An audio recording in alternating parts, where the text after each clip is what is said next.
I have a lot of friends who are sober, a lot of friends who are straight edge, a lot of my friends who are going through it. I know struggling with substance abuse and alcoholism can be really, really hard, especially knowing who to turn to. It can be really, really daunting. I'm here to say that a good friend of mine and his friend started this incredible treatment center called Refine Recovery. They gave me a phone number, 855-516-3332. You can text, you can call them. It's totally confidential. It's safe. There'll be somebody on the other line to help you out, a compassionate human being to talk to help you navigate the process, the insurance treatments. They accept most of private insurances. You can go refinerecovery.com, Refine Recovery Instagram. I know it's hard, but reach out to somebody, man. People care about you. People love you. People want you to be here for a long time. People love you in their lives. If you're going through it, make this phone call. It's totally private. I know people DM me all the time about going through it and going through sobriety and trying to get straight and trying to take care of themselves. And the struggle is totally real. And Refine Recovery is the definitely move. Reach out to them, 855-516-3332, or text them, 855-516-3332. You can call or text this number anytime, 855-516-3332.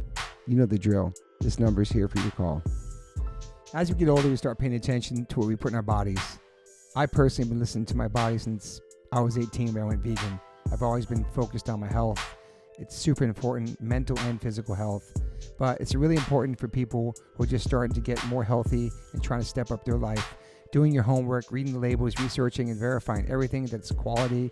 It's part of the game these days. That's why I started drinking AG1s. I'm so proud to have them sponsor my podcast. AG1 is a foundational nutrition supplement that delivers daily nutrients and gut support and is backed by multiple research studies. You can trust what you're putting into your body. We're all so busy these days, so just throw a pack of AG1 in the morning into a cup of water and shake it up and drink it. I love the way it tastes. I do it every single morning. It's part of my routine. I bring the packets on tour. It's an incredible life changer for me. Many supplements only reference research from ingredients in their product, but I trust AG1 in my daily routine because it's constantly putting the formula to the test. It's backed by multiple research studies, and one of those research studies, AG1 was shown to have double the amount of healthy bacteria in the gut, which is super important because these help digestion in the immune system and the immune health. And these bacteria are known to help with digestion as well, gas and bloating, which I freaking need. And it also promotes regular bowel movements, what I can attest to. In another research study, 97% participants felt more energy after 30 days, and 91% of the participants noticed that they needed less coffee after 60 days. I quit coffee like 5 months ago. I know I'm good on that. But AG1 is packed with a variety of nutrient-dense ingredients and is the perfect complement to my healthy diet. I drink it because I know it's going to work, and it gives me a peace of mind covering all my nutrition bases for the day. In fact, I trust it so much, that's why I'm spreading the word about it. That's why it sponsors my podcast. Thanks to Angie Huberman for turning me on to AG1s, connecting me with them, and now they're part of my podcast. It's so easy and satisfying to start your day with AG1s. Try AG1 and get a free 1-year supply of the vitamin D3K2 and 5 free AG1 travel packs with your purchase at drinkag1.com/OLLC. That's drinkag1.com/OLLC. It's never been a better time to focus on your health and wellness and get back on track, man. Take control of your daily health. Health is wealth. Got to give a big shout out to Liquid Death. I've been in a band called H2O for 30 years, and my first real job with a company is a water brand. Go figure. Love you, Liquid Death. Love the people. Love the brand. Love the concept. Love what they give back. Love the community. Love what they do for the environment. You can go liquiddeath.com/OLLC and get free shipping on any of their merchandise that they make. They have such incredible collabs. Also, if you want to hear the story of the CEO, my good friend Mike Cesario, on the podcast, you can go to episode 115, part 1. And then 2 years later, we dropped a part 2, which is episode 275 with the CEO, Mike Cesario. Just a man from Delaware with a dream, worked at a marketing company, and made this become a reality. Liquid Death is an incredible company, incredible water, incredible people, and I'm super, super honored to be part of them. They sponsor my life, they sponsor everything, my family. So go liquiddeath.com/OLLC and get free shipping on anything you want to buy on that site. If you want to get water, it's exclusively on Amazon.com. Murder your thirst, y'all. Okay, welcome to the One Life One Chance podcast. I'm your host, Toby Morse. Today I have a very, very special guest in the house. We've been trying to do this shit for months. Mr. N8NOFACE. Hey, how's it going? Thanks for being here, man. Oh, thank you so much for having me. So honored. Val's in the house, too. What chilling in up, the Val? kitchen. So much to talk about. First and foremost, I went and saw you at Loserville. It was awesome. Oh, thank you so much. Such a crazy tour for you to be on. Oh, yeah, I'm so The grateful for that. the lineup's crazy, man. Yeah, it was wild. It was a wild show, a great show. It's Great like a package. circus, a traveling circus. Corey Feldman, you, Riff Raff, Bones, Yep. Limp Bizkit. Yep, exactly. Crazy package. Crazy package. How many shows was that? 24. And 24. How many days off? In 45 days on the road. Damn. Yeah, 45. And then I think we actually went out a few days earlier because Fred locked down the amphitheater for 2 days before the first show so we could just practice and do practices. So, Wow, I've never done that in my life. I asked Travis, I've been asking everybody, like, yo, is this normal? Because I've never heard, I mean, this is my biggest. Blink probably has rehearsals. And some of the Live Nation guys, level. some people will do that. Exactly. You dial it all in before you take it on the road. And him doing that. So then we went out a week earlier. So we were probably on the road longer than 45 days. Did you do any shows on days off? No. It was strictly a drive Radius day. clauses too, maybe. But yes, I heard there was that. I'm just learning about those. But yeah. It's crazy. We just did 9 shows in a row in Europe. We never take any days off, and now we're all feeling it now because I'm in my 50s and my guitar player is 60. But I tell my friends I just did 9 shows in Europe. They're like, no days off. It's like you have to have a day off for singing, for sleeping, all that stuff, dude. Right? Yeah. I mean, I feel I need them. I mean, I've never done 9 shows in a row. I think haven't? I think the most maybe we've done 2 or 3 tops. How was your voice out there? Do you do vocal warm ups? No, I don't. And I had some homies when I went on the road with that band Horror. They were telling me to do it, and then I was just always getting different advice from everyone. And one piece of advice I got from the homie from Section 8, he was all, "Screw it, man. It's like a muscle. Just keeps He told me that. He was all, because I was like, yeah, some homies are telling me lozenges or this and that, and he's all, bro, it's like a muscle. Just keep going. And I was like, and it did. I lost it, and after 1 or 2 shows, it came back. Some people just works like that. Just get stronger and stronger. I was lucky. I mean, the key thing is rest for your voice first and foremost. Exactly. That's But the most again, important I'm part. a loud talker. Like, I'm always putting so much into it. But yeah. No, I luckily on this tour, no losing the voice. And you get good sleep by there, good traveling? Was it? Yeah, How'd you guys roll a van? Yeah, we drove. Val, I don't have a driver's license. Val drives the whole thing. Yeah, she's the Val's road the warrior. G. Oh, she's the road warrior. And just because, I mean, she tells me I can go to sleep, but when we're driving 10 hours, I feel guilty. I'm not going to go to sleep while she's driving, so I'm staying up. I just want to say that I'm not the guy sleeping while my lady's driving. And then you're exhausted for the show the next day. Oh, yeah. Sometimes, few of the shows, we're literally driving up, hopping out of the van and running to sound check. And I think, wow. Yeah. So you sound checked every day? Yeah. Oh, yeah. I made sound check. I was one time I was scared I wasn't gonna, and I told them a day before, like, hey, tomorrow's drive's really long. I don't think I'm gonna make it, and we still made it. And I think it made everyone on the tour just love us and root for us more because they knew everyone else was on buses. Yeah, Everybody. of course. And like one time, the main dude from Live Nation literally called us just to check on us, like, hey, how you guys doing on the road? Like, That's nice. Yeah, because everyone knew that we didn't ask for no one's bunk or bus. We said, all right, we'll drive this ourselves. How did Corey roll? He had a mobile home and a bus. He was sick. He had a bus and a mobile home? Yeah. Wow. I feel his guitarist was like, yeah, they make me drive the mobile home alone. No one's on it with me.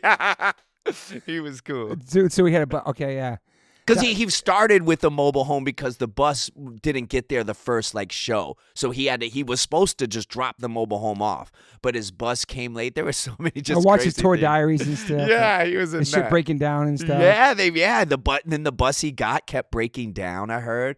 So I don't know. So we were very lucky. So leading up to this tour, we were texting about coming on this podcast, and I saw you with Juliette Lewis. That was a great show. Oh, thank Shout you. out to Juliette Lewis. Oh, I love her. She's the best. best. Yeah. The punkest woman in the world. Exactly. She's the best. How do you feel as an artist now after doing that crazy professional level tour? Do you feel like you learned a lot? You're like probably grown more as an artist? Yeah, I think so. I've definitely experienced a lot more, and I'm always a fool. I won't understand how it helped me until a moment comes. But because I'm always just as scared of it, whether it's a club or an amphitheater. But yeah, I mean, just seeing, I learned to appreciate those huge shows so much, man. So it makes me think of like blockbuster movies. You can think what you want of them, but it's like so much goes into that. And this was the same sound setup every venue, same people, same crew, all lugging it around. It was like a traveling play, and it just made me have so much respect for the crew because I would see their call times, and it's like they're up setting all that up at 8 a.m, and then they're breaking it all down until like 3 a.m, and then doing it the next night. There's a couple 18-wheelers on the tour. Yeah, wow. yeah, for sure. It wasn't that crazy production, but it was cool. Yeah, I want to say there was like 3 trucks of gear and merch, and then like maybe like Limp had 3 or 4 buses. Just for the crew, the production, all that. Hey, Gabe out there too. Yeah, he's the best. He's the best, dude. Oh, he's so It seems cool. like Limp Bizkit are all cool dudes. I know All Fred, the obviously, guitar techs. They let us hang out on that stage and party, and even some of them would tell me, they're like, "Not if you ever get on another big tour like this, you'll see it won't be like that all the They usually time." shut the stage. That's what I don't know. You know, that was my biggest thing ever with my biggest act. And yeah, they were like, yeah, it's very different. We're a little more loose. Yeah, I thought that they were going to cut the stage for Limp Bizkit, but everybody was on stage for Limp Bizkit. Yeah, no, every show on the whole tour, they would literally have monitors and they turn them to the side stage so the people on the stage could hear and enjoy it. And then Cadaver, Wes's guitar tech, had a thing he'd call the whammy bar, where once the show got started, he popped open an ice chest and would be handing out beers to everybody. It was the best, man. It was so crazy seeing Limp Bizkit.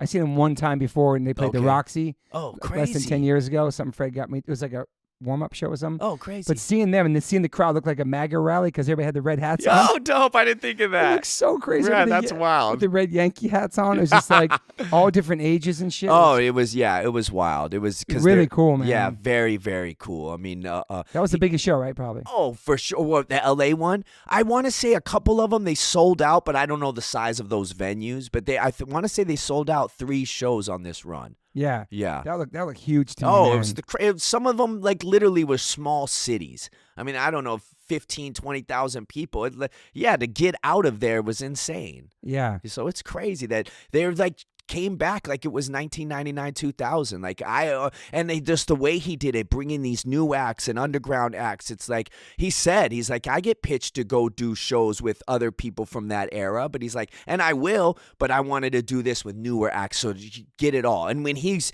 asked the crowd, "Yo, is this your first time at Limp?" Over half that crowd raises their hand, Dude. man. So he's we were talking about he's tapped into like SoundCloud and different rappers and stuff like that. He keeps his ear to the underground. I think that's awesome, man. Me too. It made me love him so much, man. Had you met him before this tour? Just online, he hit me up one day and told me he was digging what I did, and he had tried to get me on a few tours prior to this. The one Scal was on. Oh, yeah. There was only like 4 shows at the end Scal couldn't do, and he wanted me to come onto that. It always didn't work out. He wanted me to come to Australia, and I always tell him that I'm glad it didn't work out, because had I done those other ones, maybe he wouldn't have asked me for this, and this was a big one. Yeah. So I'm glad that this is the one it finally worked out. But yeah, I want to say for maybe a year and a half, he kept trying to get me to do stuff, and it was never panning out. That's cool, man. Yeah. No, the first time he reached out to me, I not to say shit, but like I had a day where all these cats were reaching out to me to do music, like big names, and I'm like, what the hell's going on? It was like all these DMs, yo, I want to work with you, yo. So I was bugging, and then the same day I get a DM from Fred, and I'm like, oh shit, Fred Durst, he wants to work with me too. So I immediately hit him back, and all he asked is, do you play Call of Duty? I was dying. I was like, this is the realest cat ever. He didn't want to do music or nothing. He was just like, you play video games? Let's get down. Do you play video games? No, I don't. I told him, I was like, bro, you will hate me. I tried to learn just for him, and within 10 minutes, I was done. Like 10-year-olds were mowing me down. I do not play that. So he's in that world, yeah. Oh, he kills it on Call of Duty. He's a badass. Wow, dude. Yeah. It's cool because he'll even post him playing with just like random people out there, and they're all killing it as a team. Yeah, he's the coolest, man.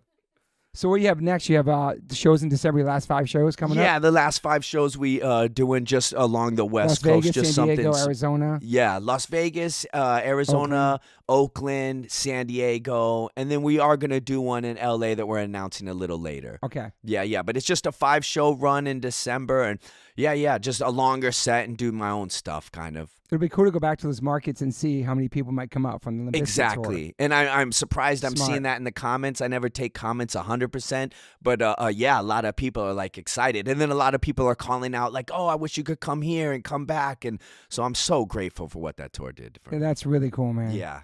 I met your manager too. He's super nice. I don't know his Oh, name, cool. but Yeah, he was- Daniel. Yeah. No, I've been with him about 3 years now. Yeah. My first and only manager. First and only? Yeah. You said too before the pod we're talking, you've been doing this, like making a living off for 3 years now. About 3 years. Living off the art for 3 years. I've made music since I was 18. I'm 49. But again, it's crazy that grind, man. Oh yeah, and I mean, I think at some points I would do some things, and I would get like even Travis Barker. He started like messing with me or showing me that he dug what I was doing when I had my job. It's like years ago. So I always had like people digging me, but some things I'd turn shows down. I'd be like something that could maybe help me in my music career. I'd be like, no, I got to work tomorrow. I got to turn that down. My job came first. I wasn't really pursuing music as a career. I just truly loved it, and I put it online, and that's how it got people to find me. And then I honestly, it's almost weird that if I wouldn't have got laid off and COVID didn't shut where I worked Is this down, the Long Beach airport? Yes. If that never got shut down, it's very possible that I would have never done this. I only quit my job, or I didn't quit. I got laid off, and then we were like, hey, let's make a go with this. Let's try it. We're the the silly fool to try music right after the tail end of COVID. But I think a lot of people really probably creative during the COVID. You're right. They had no choice but to figure something out. And that was me. It's like, I've done this for years, and I never did it with like, oh, I want to, live off of. I mean, of course I wanted to, but I wasn't pursuing it like that. Like I said, I'd get a stack of records some label would make, and I'd give them all out for free because I've got a paycheck. I got a 401k. Damn. I didn't care. I just was so happy someone liked my music. Yeah. And now I'm like, nah, you need to buy this record. Because I got a 401k now. Yeah, exactly. There's no retirement in this music. Exactly. What was your job at the airport? I was an interior tech. I worked at Gulfstream building private planes, like the top of the line planes. Wow, I've worked on everybody's plane, man. Wow, man. Yeah. I would never. That's crazy. No, my brother got me in aviation in Arizona, and then I moved to LA once Arizona dried up, and that's a crazy story. Me living in LA, and then when the house I was living at in LA, the dude got pinched and had to go away, and I met Val, and I wanted to stay in LA, so I applied to Long Beach Airport at Gulfstream, and that's what moved me from South Central to Long Beach. Wow, that's like a serious job. Oh, no, but my brother even told me he was living in Tucson at the time, still in aviation. And I was like, Zach, Gulfstream hired me. I'd already been out of aviation a couple years. And he's like, bro, they're not. Or no, I was like, I applied to Gulfstream. He's like, bro, that company's not going to hire you. And sure enough, they did. Wow. And I worked there for maybe 5 or 6 years. So what was aviation? So you went to school for this? No, man, I was very lucky. I owned a hip hop store in Tucson, and then that closed down. I got like 10 lives. That closed down, and I was just going through my drug addiction and everything. And my brother was like, "Screw that! You're gonna stop trying to be a self business, and you're gonna come work with me at aviation." He literally lied on my paperwork, saying I had all this experience. He was already a boss there, and he got me in. I was very lucky. Wow. Yeah, because normally you need to be military or go to school for it, and I just got in. So for the people who's listening, they know your planes were safe because you were. Don't even go there, dude. Was working on. Yeah, I was just interiors. Yes, but I always get weird when I tell people that. Like even on the Limp tour, I was like, allowed to work on planes. And then the fact that I'm like, I was on meth for so many years, and then I worked on planes. Like it just does not sound good. But I was never high at work. I wasn't that guy. So suspect. Yeah, no, never that guy. What was your hip hop store called? I called it All City. And it was just because we sold. My brother had one before me, and then he closed his. That was called Rosie's, named after my mom. But we were selling graffiti supplies, and then I sold records and T-shirts. Did you ever write graffiti? I didn't. I wasn't a writer. I mean, I'd catch a tag here and there, but I didn't. My brother was. And I just sold paint, streakers, markers, black books, like everything. And that's when I started finding other styles of music because I was a hip-hop head at heart. I mean, I liked suicidal, and there was some other genres that I dabble in, but I was a hip-hop head at heart. And when graffiti writers would come in the store to buy paint or markers, they would be like, I hate rap. I'm just here to buy paint. And then they would turn me on to other music. Because I thought, okay, graffiti is one of the pillars of hip hop, totally. But in certain states, we're not in New York or nothing. So yeah, some graffiti writers were just straight punk heads. Yeah. And they were dope. And then they would hang out in my store and be like, yo, listen to this. And I just became a fan, of other styles of music. It was graffiti writers who showed me a lot of other stuff. And who got you into hip hop, your brother? Yeah, I guess my brother, my uncle. I mean, it was, kind of the thing. It was the underground. We were breakdancing. And in Tucson, the only way you could experience rap was like on KXCI, like on a Saturday night at 11 at night. Someone had a rap show on public radio, and we would Sick. find that. Yeah. And just being a fan, breakdancing, Beat Street, and stuff You like that. still have breakdance moves? I don't know. No, I mean, maybe I can do a few popping. Because I see your moves on stage. Yeah. I can see like a b-boy and your moves on stage. Okay, for sure. yeah. No, I mean, we did pop. I wasn't dope. I couldn't do like continuations or windmills. Or windmills. I couldn't do that type of stuff. But I mean, we messed around with it for a minute. And then I think when I was 18 years old, that's when I bought my first SP1200. When I bought my SP1200, you couldn't even buy gear like that in the city I lived in. I had to order it from the back of a Source magazine, from store in a Brooklyn basement, it was called, or something. I ordered it from New York because Tucson music stores only sold acoustic guitars. Yeah. I mean, we're next to the border. Was there a big hip-hop scene there? Oh, hell no. We brought it. Yeah. We definitely I mean, I wouldn't say we created it. We just became the hub where everyone who thought like us, we could all meet. And then I met a lot of friends growing up in Tucson, living there my whole life. I never met these people until my store, and then they became my friends. And they called you Verse in school? In high school, my boys called me Verse because I was always rapping Rakim verses. Sick. Always. The best, dude. And that's what he told me. He's like, you should write VERS, verse, for your tag. And I was like, all right. I think I caught it a couple times, and that's it. I had no hand styles, man. That sucked. You would only rhyme Rakim in school? That was your favorite? Yeah, no, I mean, I was the weirdo where in Tucson, Arizona, you're listening to West Coast gangster rap or Texas rap.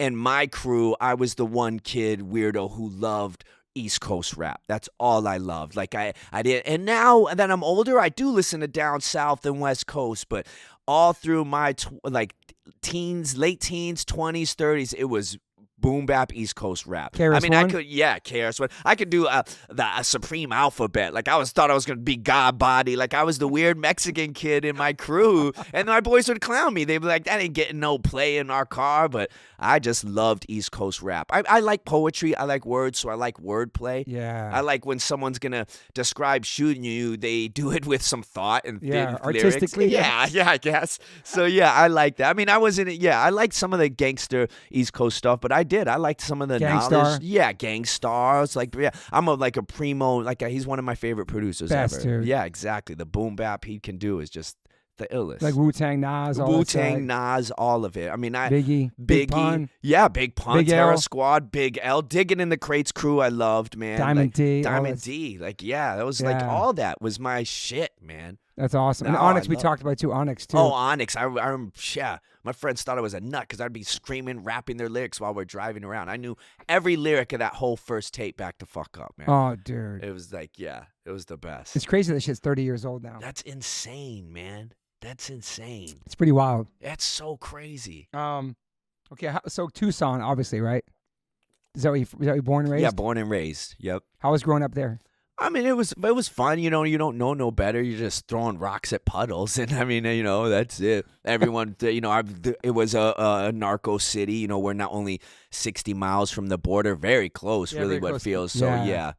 I came up with a lot of guys who all wanted to be like that, Scarface or whatever, and a lot of weed. Now I was there with my family owned a block yard in Tucson, right on the only freeway going out of it. It's the only freeway in the United States measured in kilometers because it goes into Mexico, I-19. And when NAFTA opened up, man, just my city became such a huge drug hub. Like it was a stash houses. Okay. And so, I mean, just growing up along that, you're seeing a lot of that.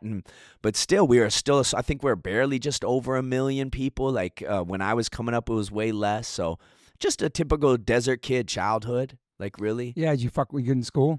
I dropped out like in sophomore or junior year. I dropped out. I was a teen dad. But oh, wow. Yeah. I'm a grandfather now, man. What? I mean, my daughter had her kid, her boy, at a decent age. But yeah, I got my baby mom pregnant like 16, 17. She was 18. Holy She was crap. older than me.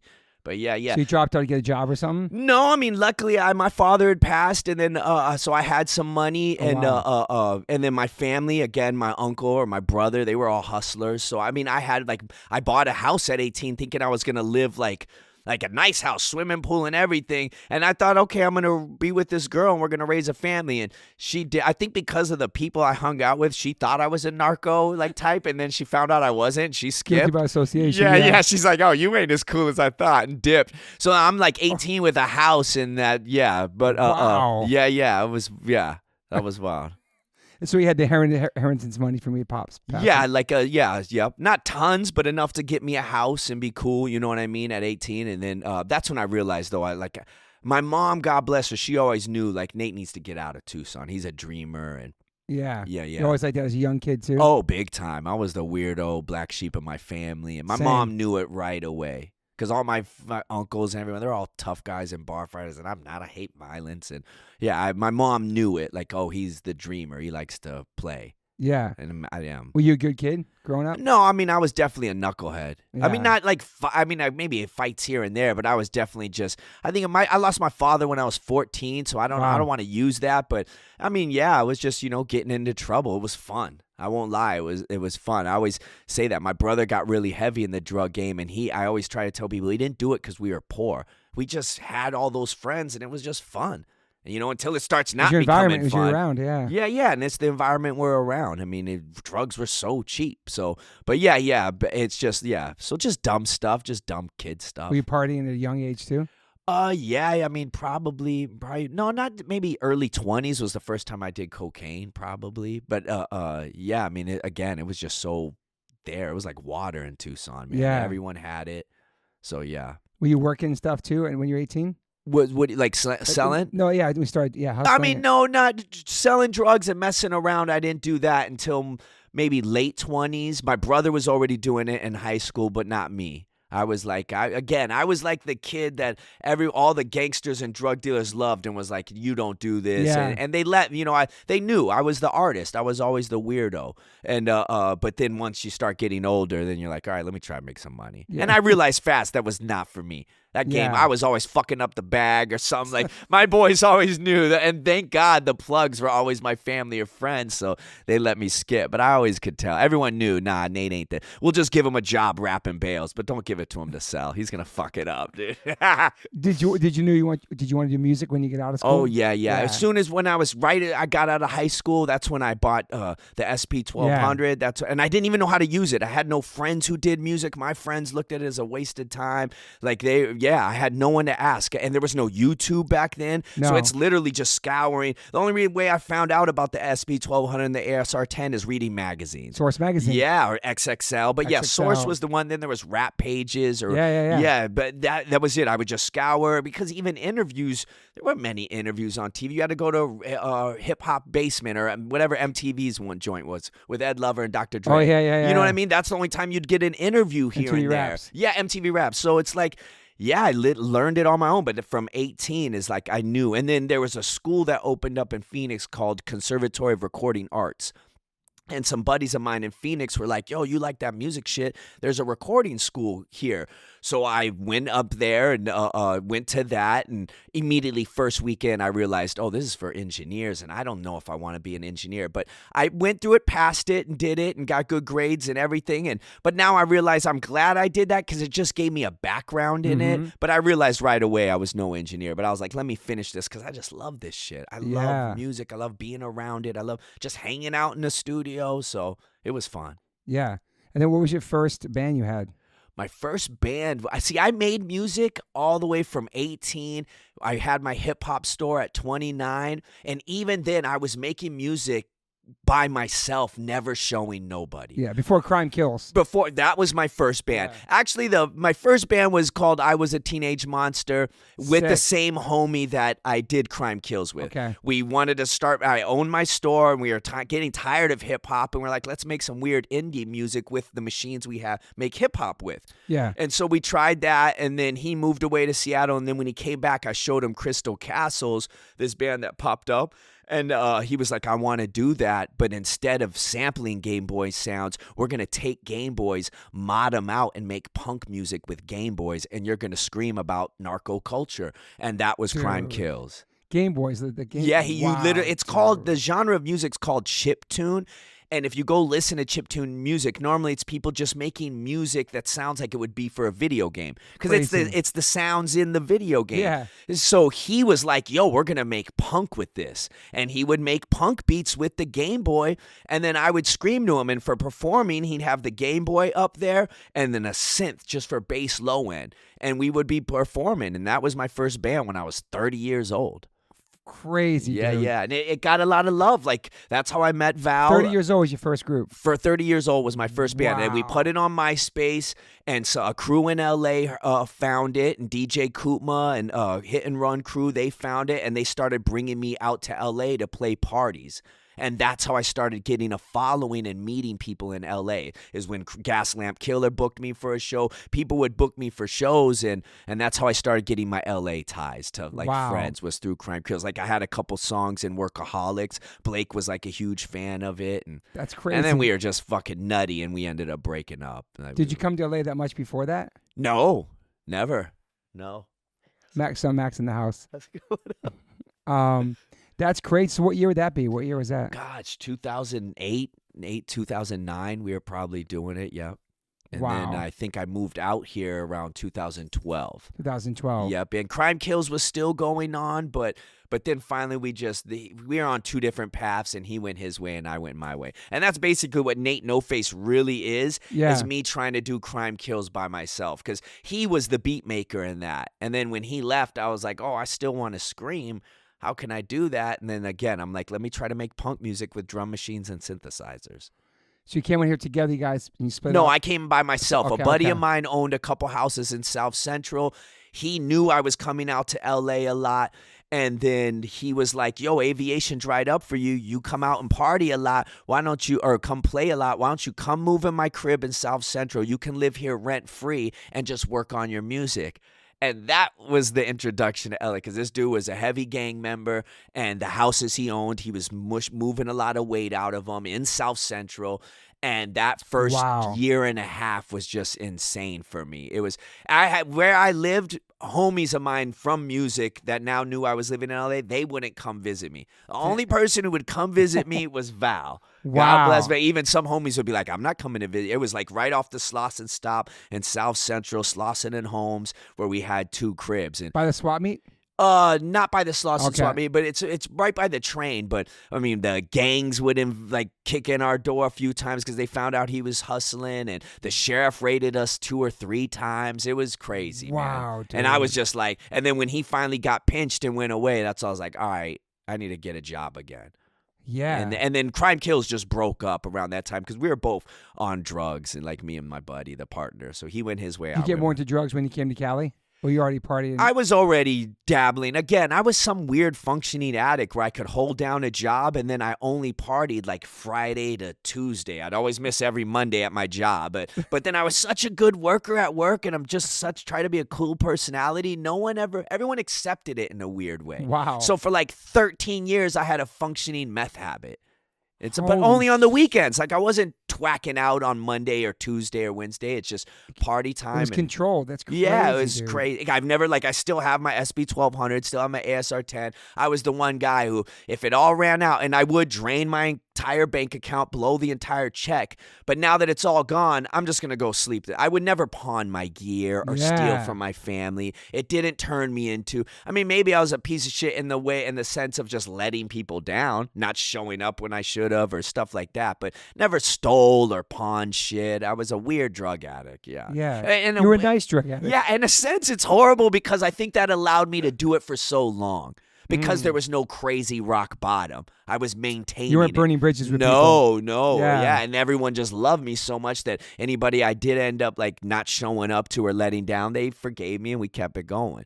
But again, there was no meth in your system when you worked at the airplane's place. Not during. No, never. If it was from that Friday. I never hit the pipe or did a bump while I was working. So your planes are safe if you're on a Gulfstream. It's so funny, man. Yeah. The genre of your music, it's like synth, punk. Yeah, it's what I call it because people New want a wave, genre. yeah. Exactly. I love it all. I hate the genre. I hate genres. I get it. I understand it. People need to label it. But I just come from, again, rap gave me this thing where rap, you sample everything. Totally. So in that sense, it's like you're taking jazz, you're taking rock, you're taking whatever. So like that's the way I look at what I do is like I just love all music, and I'll hear something and go, I want to do that. And if someone wants to call me a poser or whatever, my thing is my lyrics are honest, and my passion for this is honest. That's all that matters. I may not have Liberty Spikes to make a punk song. I may not paint my face to make a goth song. Tatted up. Yeah, but I promise when you hear it, you'll be like, oh shit, that sounds like what it's supposed to sound like. And that's my thing. So, but people label me a synth punk because I scream to synthesizers. And it goes back to like the screamers in the 70s. Synth punk's been around for years. What's in your genre?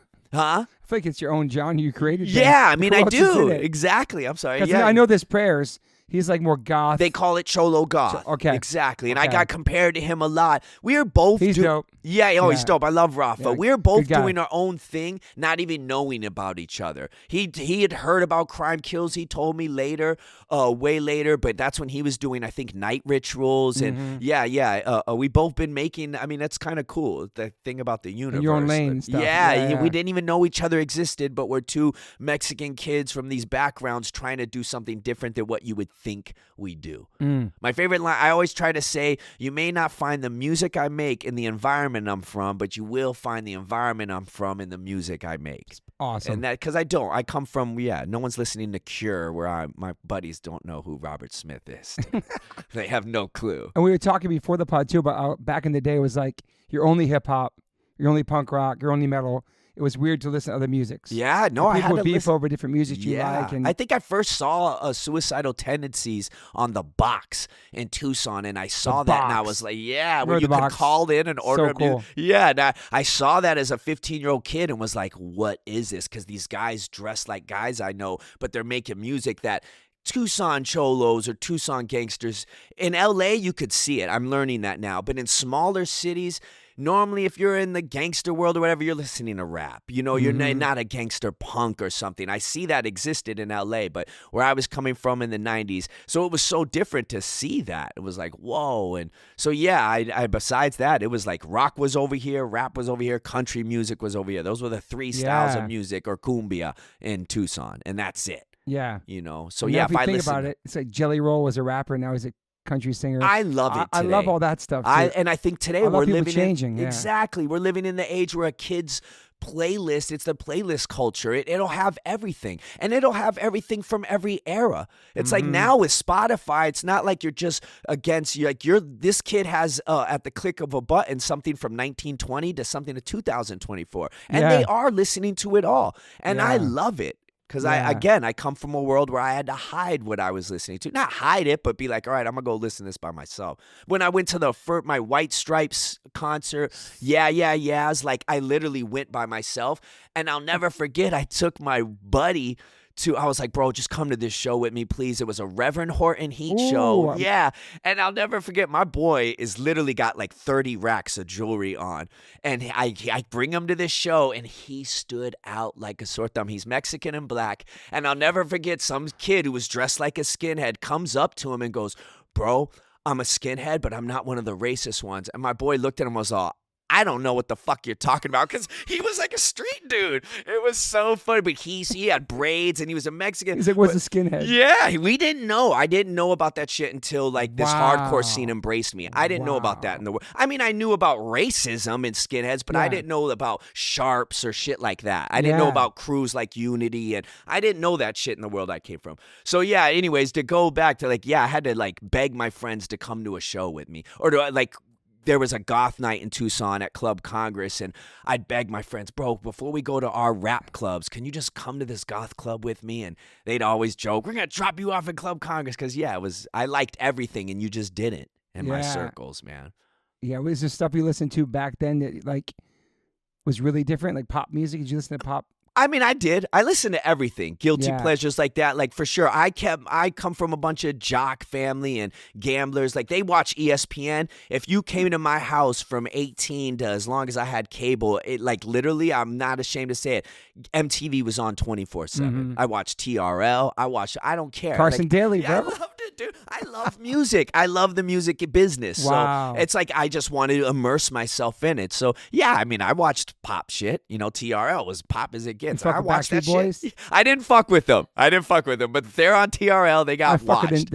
Backstreet NSYNC. They had some good songs, Yeah, man. I mean, Justin Timberlake's a beast when he dropped his I know. solo stuff. But then I watched, like, making the videos. And Oh, just, yeah. So I didn't care if it was Backstreet Boys or whoever. Like, yo, I want to see how your video's made. I just love that shit. You know, Yeah. so. That's Yeah. awesome. Yeah, I love it. I'm not ashamed to say it. Maybe back then I was, but now I'm like, I'm good. I could say it now.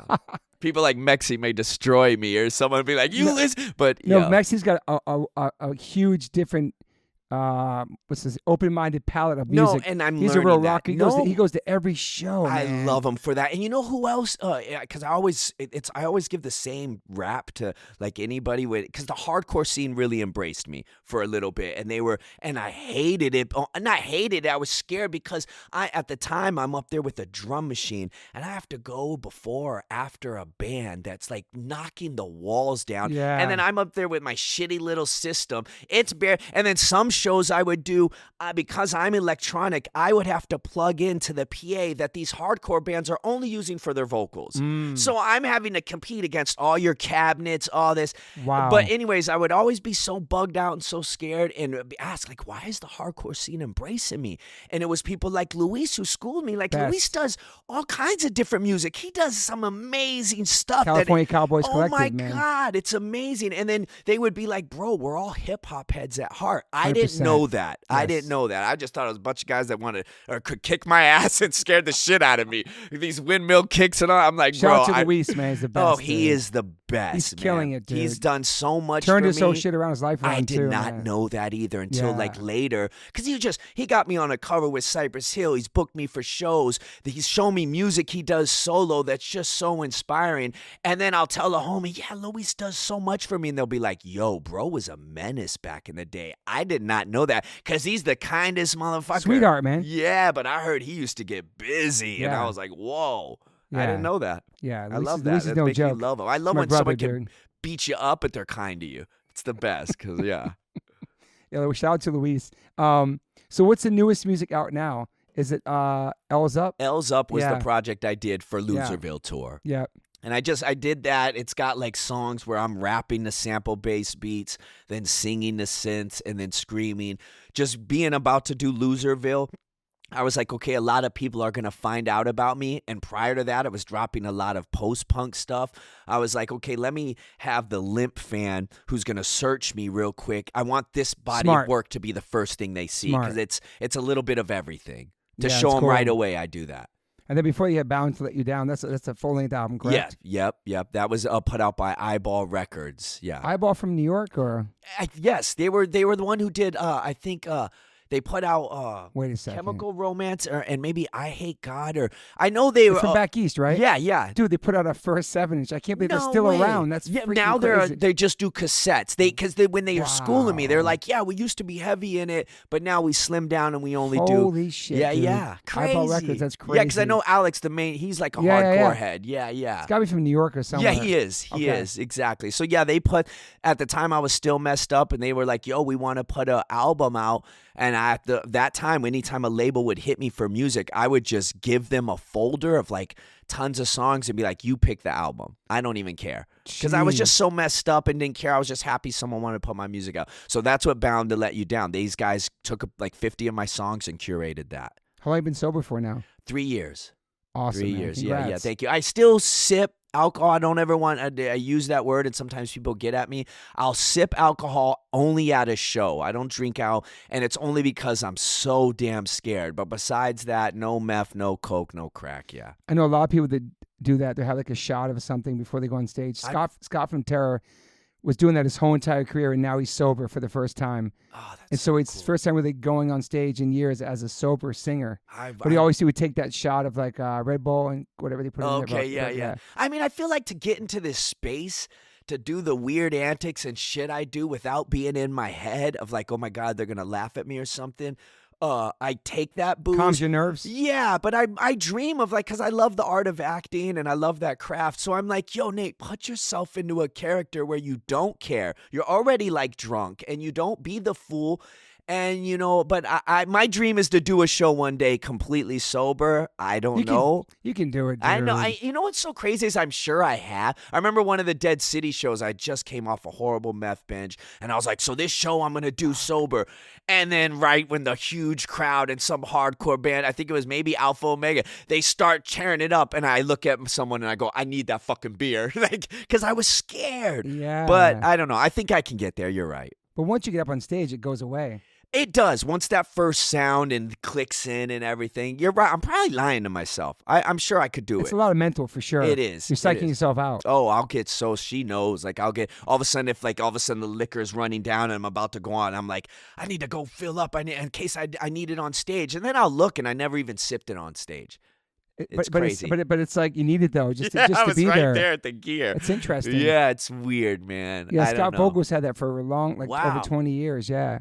See, I always have to, I'll be, whatever. I always have to go to the bathroom before on stage. I always get a nervous stomach. 30 years in this band, So I always have to go to the bathroom before That I play. makes me feel I have to happy. run to the bathroom. No way. Sometimes I don't have to go, but I always get nervous. Yeah, I don't know. Does it ever hold you up like you literally about to go on and the band's waiting?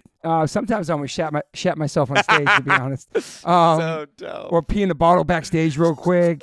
For real, I'm serious. Like, so insane, but dude. I'd rather be nervous and I don't know. I like being nervous too. Me too. Be excited for it. Yeah, you know what and I mean? Fred kind of put it in my head. He's like, yo, you're nervous because you care.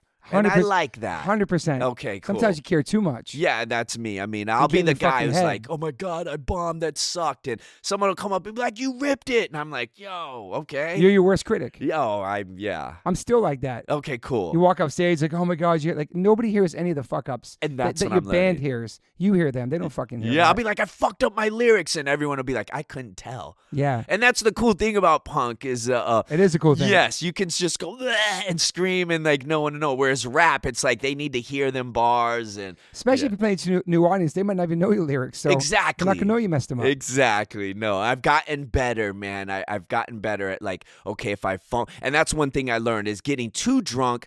If I fumble, I can't get back. Whereas if I just have a sip and just that light buzz, if I do screw up a lyric, I'm cognate enough to be like, okay, I can fix this real quick. It's moving that fast, but I know how to freestyle or you know what I mean? But yeah, too shit-faced, it's just done. I've done some real shitty shows when I was messed up. So And so how do you feel now performing? Oh, way past 3 better. years, Oh, yeah. when I was Crime Kills, we were a mess. We were like the worst. But I mean, part of it was like that old school punk. People wanted to People come wanted to see me that. be. Yeah, I used to have. I had a Debauchery. shit bag. Yeah, so I was like performing insane. But now I'm like, sometimes I'm ashamed. Like honestly, because I'm like, man, these people paid to see and I want them to leave happy. And then I have a guitarist with me now, and he comes from like Afro metal and like Fela Kuti shit, and he's just like, he schooled me on, bro, this is a sacred space. Music. He can't even smash a guitar. He wanted to, but he loves music so much and instruments, and he schooled me. He's like, nah, don't do that up here. Like treat this like this is from the gods, you know? Even though it's punk and crazy music, and I dug that. So now that's where I'm at. It's like, nah, I want to give it my 100%. Yeah. I mean, of course. Were you nervous at Juliet's show? Very nervous. Very nervous. And that one mainly because always nervous when it's a new crowd, and I know that's what you're supposed to do. It was a great crowd, though. It was great. And Yeah. I love her so much for doing it. She wanted me to play her next one coming up in October, but I Yeah. couldn't because of radius clause. But and I'm so grateful she asked me again. But that one, she didn't announce the openers. And she had already sold it out. I think I remember this, maybe. Yeah, so it's like already that venue is filled with people who really only want to see Juliet. You know brand what new I audience, mean? yeah. So it's like I earned some new fans. I'm sure some people were like, what the hell is this? But in the end, I had a blast. And I just, for Juliet to ask me to come back and do it again with her in October tells me, okay, she goes, this does work. This Yeah. bill works. So, She's amazing. Yeah, it makes me like, yeah, I'm like, oh my God, I hate that I had to tell her no. Like Yeah. really, it broke my heart. Oh, it's because your LA show coming. Yeah, and we would have had to announce it during the Limp tour. I forget. I let my booker you did. manager tell me like, "Hey, you can't do it." Because Yeah. otherwise, I'm like, nah, we're gonna do it. Please don't ever tell her no. She's the best. I was psyched when she put you on that show, dude. So She's a cool, homie, man. Like, yeah, we want to try to make music together. That's sick. Yeah. I just went to her premiere of that new movie Thicket. Oh, she's sick! in. I want to see it. Yeah, it was really good. She was sick. She was really scary, man. The movie. No way. Yeah, so is it a Western? Yeah, it it's is dark. a Western. Okay, Yeah, she's a badass in there. Oh, that's so dope. Yeah, what's her name? And it's like a dude's name or something, yeah. like something Bill. Yeah. It's so hard. It's like it'll be a Wild Bill or Yeah, something. that's so dope. She's so scared. And she was sitting next to me, all made up, she looks so beautiful. Sick. But seeing her on the screen, I was like, Oh yeah, dude. no, that's hard. I Fucking gotta scary, see it. dude. Yeah. No, I love that craft. She's the king or queen of that. For sure. I was watching some of your videos, and I really love On My Side. Oh yeah. And I love the view from here. Oh, thank you. I think Val's in one of those Yeah, videos. she I'm not sure. edited that. Yeah. That's my favorite one, the view from here. Thank you. I mean, you know what's so funny is that's the one where we took Val had her $100 camera. We edited it all on iMovie. So cool. Yeah, so it's like that's my video with the most views, which isn't crazy, but it's good for me. And I love it because it's done just DIY. And yet I have other ones that all this CGI and these production companies did this stuff. And it's like, that's the one that's got the most spins. And it was just done with us in iMovie. So I love crazy, that. dude. Thank you, man. Also the Hate Me When I'm High song. Thank you. Yeah. That's off the Eyeball release. Yeah. I think so. Yeah. Or no, maybe Homicide. And then I Don't Give a Fuck Who the President Is. Yeah. I wrote that song during the. I love that, especially now and all this shit. It still works. I wrote that when Hillary and Trump were going against each other. Yeah. It's that old. And it's so weird how it still can resonate. And I just wrote it and I don't mean to say that because of course it affects it, but I wrote it from a standpoint of someone, I know people in the hood that no matter who's president, their life isn't probably drastically going to change. Facts. They're still dealing with life Facts. right here, the first 5 minutes of their life. That's why it's crazy to see so many people jocking these presidents like they're going to fucking do something for them or give a fuck about them. And they look at them like celebrities. Like, it's fucking crazy, I bro. sometimes just go, I can't wait till whoever your person is, till they get in office and you see your life didn't change that much. I saw them. They were selling merch at the Newark airport. It was like Trump and Harris merch. Who the fuck buys president merch, bro? I don't understand how these people jock these people like they give a fuck. And I'm talking about people who, like, some of my homies were hardcore Public Enemy heads, and then I see them leaning a little to a side where I'm like, that is totally against the ethos you grew up to, now the bro. Republican enemy. Yeah, Republican what's going on, dude? It bugs me out. It trips me out, dude. Oh, it does. I was having this conversation with Dante Ross. I was like, bro, that's my dude. No way. What? I mean, I've never met him in person. We just talk online and DMs. did like a 5-hour pod with him, dude. No way. He's a legend. I know. I mean, hip hop, you know. Yeah, of course. And that's why when he started following me, he goes off on people. He goes off, and that's why once I reached out to him, and I was like, bro, it trips me out of cats that I see who grew up to PE, and now the way they lean, it bugs me out. I never listen to the lyrics. Yeah, exactly. It's so crazy. Yeah, it's you see the Dirty Bastard Dante just put out. Oh yeah, I haven't seen it. Cool. I want to see it. Dope. He also goes hard on people who like bootleg MF Doom merch. He calls them out and shit because that's his homie too. Yeah, I saw that. Dante's legit, man. Okay, De La Soul, fucking. Yeah, Queen Latifah. I mean, he was all those A&Rs I heard. Third base. Insane. But yeah, man. the president shit trips me, especially now and all. We can't get into it on here. Whatever. People get weird about it, but no, it's crazy seeing people jocking these dudes. And like once they get in there, even if they said the most amazing shit that they really want to be a positive impact on America, right? They're fucking puppets. Just all the people in the back pulling the strings. That's they're just fucking thing. puppets. No, dude. I try to be a lover of everyone. Like I don't care whatever. But I hate all the division and all the sides. That's what I don't like. I hate it's like, it too, hey, man. whatever you want. But in the end, it's like, yeah, I'm just about unity, man. I'm Facts. about Me love, too. like shit. Yeah. So that's what I just don't like. Is yeah. It's crazy to see people fucking. But yes, I back love to that. We're buying merch. Fuck with the president is, dude. Yeah, that's yeah. So I'm glad. Thank you, man. But it's still so relevant. You know what I mean? Yeah, dope. I mean, yeah, I feel like it will be, unfortunately, for quite a while. I don't know why I had some of my notes. Return to the Fire. Yeah, that's a post-punk song I did. I did that. Like I literally sampled just notes off of YouTube of some guy teaching how to play guitar, and I put it in my SP1200, and I made like my first post-punk song with just my SP1200, and it got a lot of love. Like, again, I think sometimes I make a song and the scene that song belongs in embraces me, and then they're like, oh wait, you ain't no goth head motherfucker, but I made a song that got a lot of love in that scene, and I'm grateful for that. And the Homecoming though? Homecoming? Wait, that was a little doc that a homie... Homecoming doc. Yeah, he did that. I watched that with you guys in it. Yeah. It was just my first Tucson show since kind of living off the art. Yeah. So that was really cool. That was really dope. cool. Tucson shows a lot of love. I love my city. It's so weird that I didn't get this light and little buzz I'm on until I had to move out. Like, even now I'll get DMs or someone will write, you're not from Tucson, because this kid didn't find out about me until I had already moved to LA. And now the people who do know about me in my store, they're in their 40s and 50s. You know, even my young, like who call me OG, they're in their 30s. So these young kids, even though I got family and I'm deep out there, they didn't know.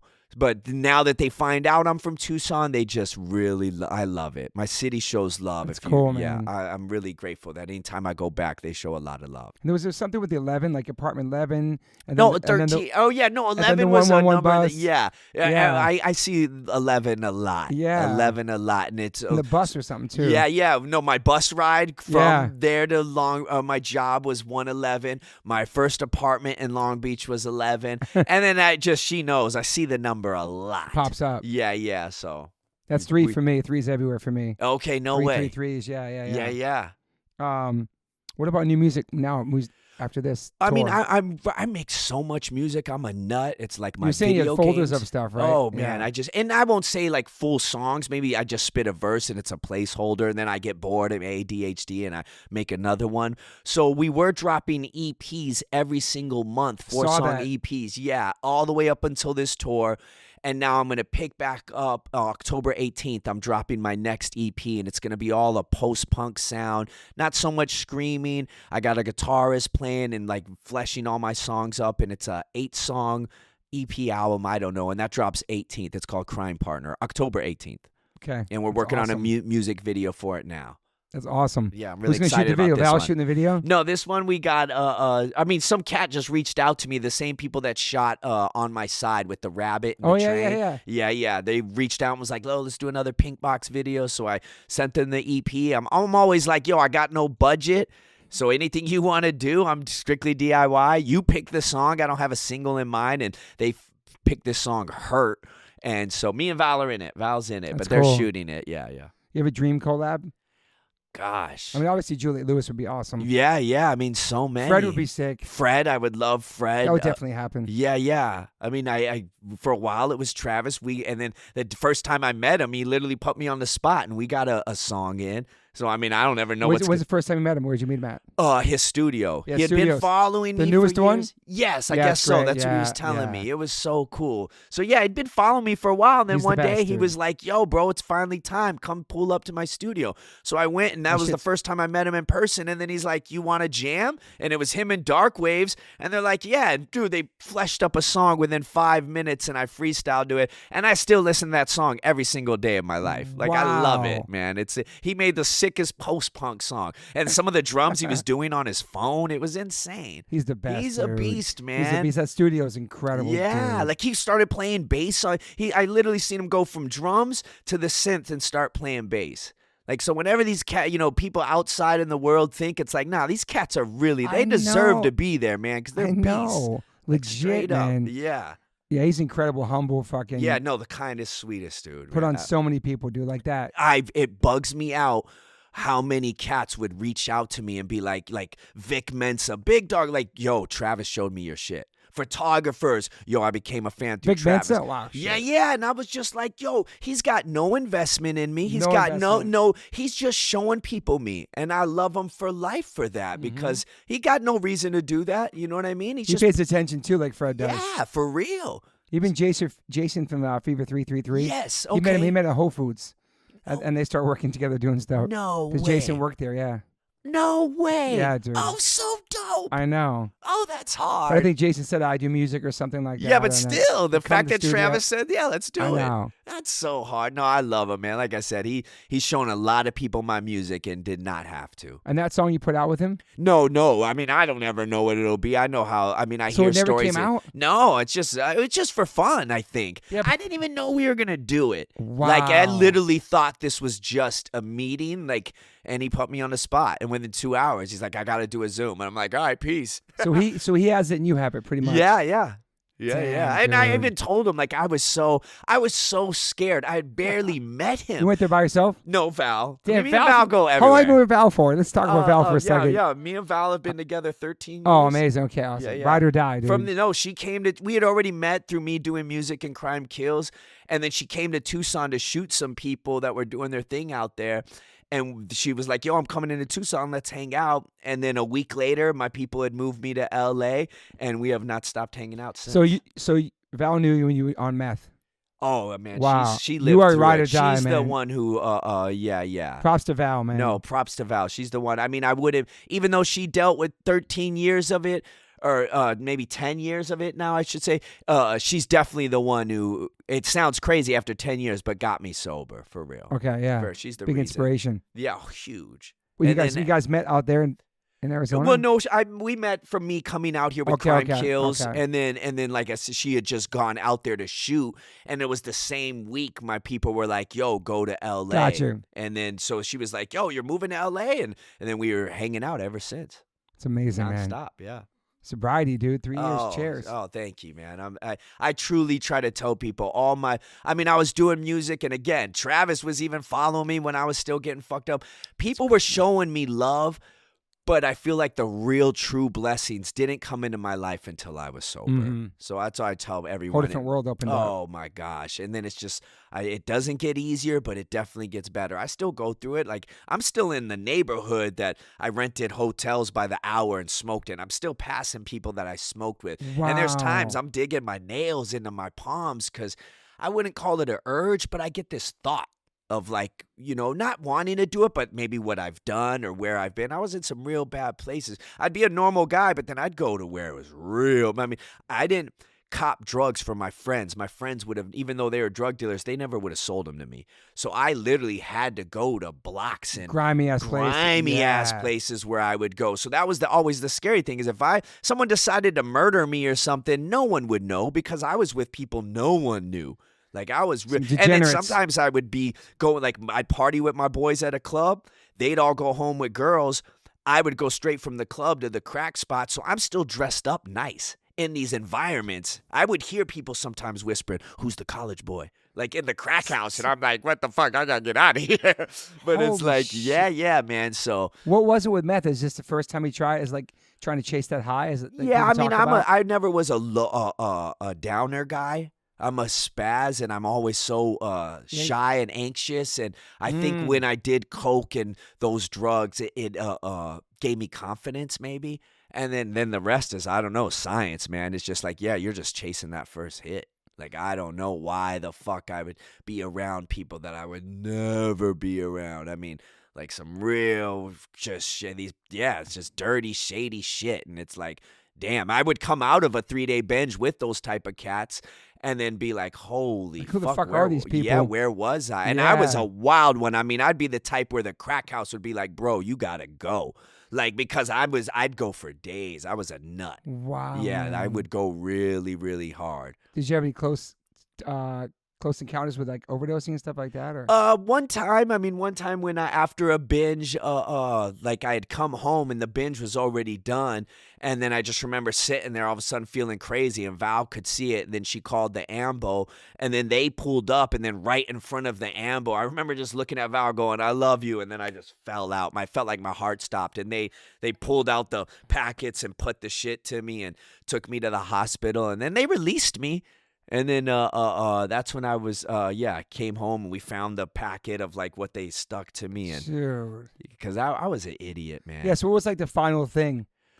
The final thing I truly believe, I mean, losing my job right around that time helped because then there was no more money. Totally. But honestly, it was just letting down Val a lot. Like I come from where I would come home after a 4-day binge and Val would bawl. Now she'd be pissed, like she wasn't letting me walk all over or nothing, but she would cry because she'd be like, "Yo, where the fuck you been?" So worried, but worried. Whereas before, I come from a world where if you did that to a girl, they'd be like, "Oh, fuck you, I'm going to go cheat now." Like, they didn't care. They were just like, "Where the fuck you been?" Where Val, it was the first time I saw someone genuinely concerned for my well-being. And really loves you unconditionally. After that, it was like you're in the doghouse and you're a fucking asshole. But the first reaction was, "I'm glad you're safe." Yeah. And that just fucking hit me. And then I did a real bad meth binge. I went to Tucson, saw my grandson for his first birthday party, his year-old, and then I went on the meanest binge in Tucson. And that was right after his party, and then that was it. I was like, I'm done. How old is your kid? My daughter's 30.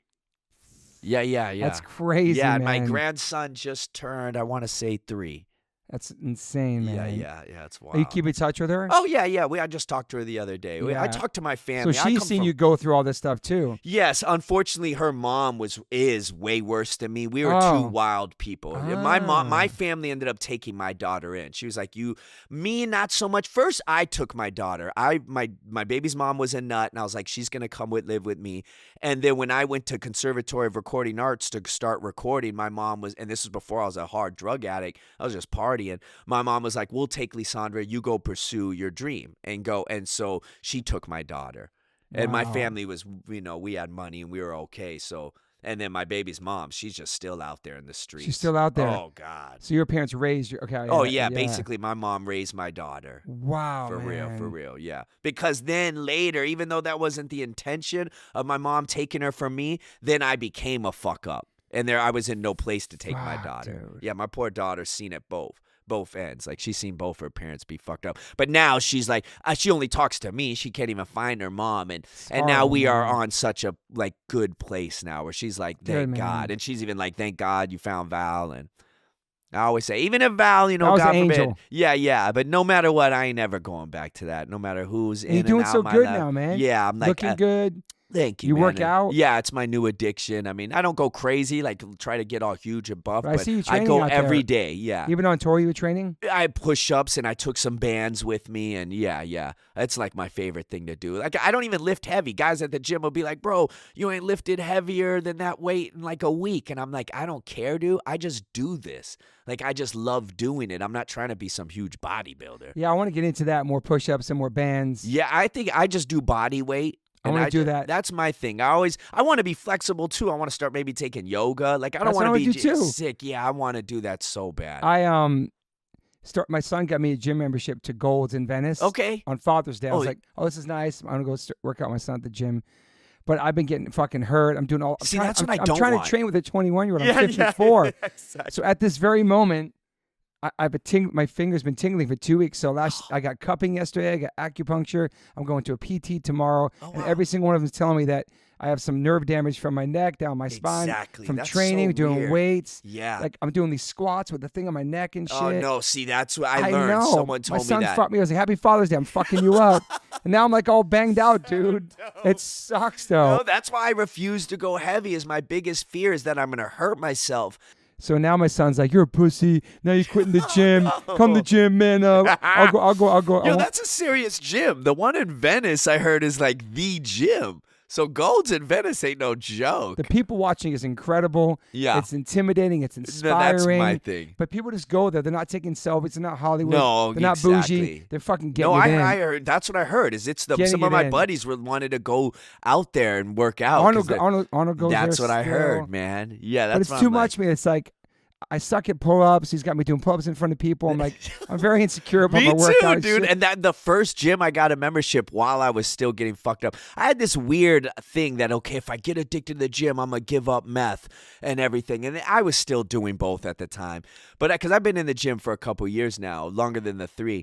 But my first gym I went to a private one where you scan yourself in, and there was hardly ever no one there. It was called Anytime Fitness, I think. I forget which one cool. it was. Yeah, you it was open 24 hours. You could you just scanned it in. No one was ever there, and it was for that reason. I didn't want to be around people. I was super skinny. I was scared, and you probably got good pull-ups though. Yeah. Finally, I do now. Takes a while. Yeah, it does, man. And it just start with one. That's what my homie, he sees people do the thing where you sit on the bench and it raises you. And he told me, he's like, man, to get the best pull-ups get going is just do one if you only can do one. And then wait for a while, do another one. Don't do the thing that helps you. Just do one. You know what I mean? And he used to grab dudes' legs and help them. But I'm not going to lie. My son tried to put me on one of those machines, the one that helps you up in the gym. Yeah. I was embarrassed, dude. I don't want to do that. I know. Cats do it. I know. That's one thing I learned is I was always so nervous, and then the big dudes at the gym always say, bro, we're not like that. Like, we know you all got to start somewhere. And it's like, all right, cool, whatever, man. Yeah, we weren't born this way. Yeah, exactly. But I'm realizing now that everything I'm doing, I'm trying to keep up with the 21-year-old. I shouldn't exactly. do that. No. I go super light.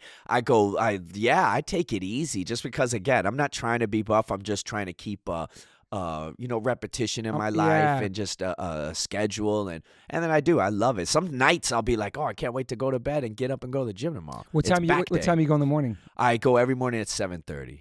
And I'm in there regimented every single day? Every single day. If I don't go to the gym, then I run to the beach and I jog and do stairs. Because that's my dream. My dad was a long-distance runner. I love running too, man. That's what I want to do. But I won't front. I mean, I would love that. I keep saying at 50, I'm going to do it, or even a half.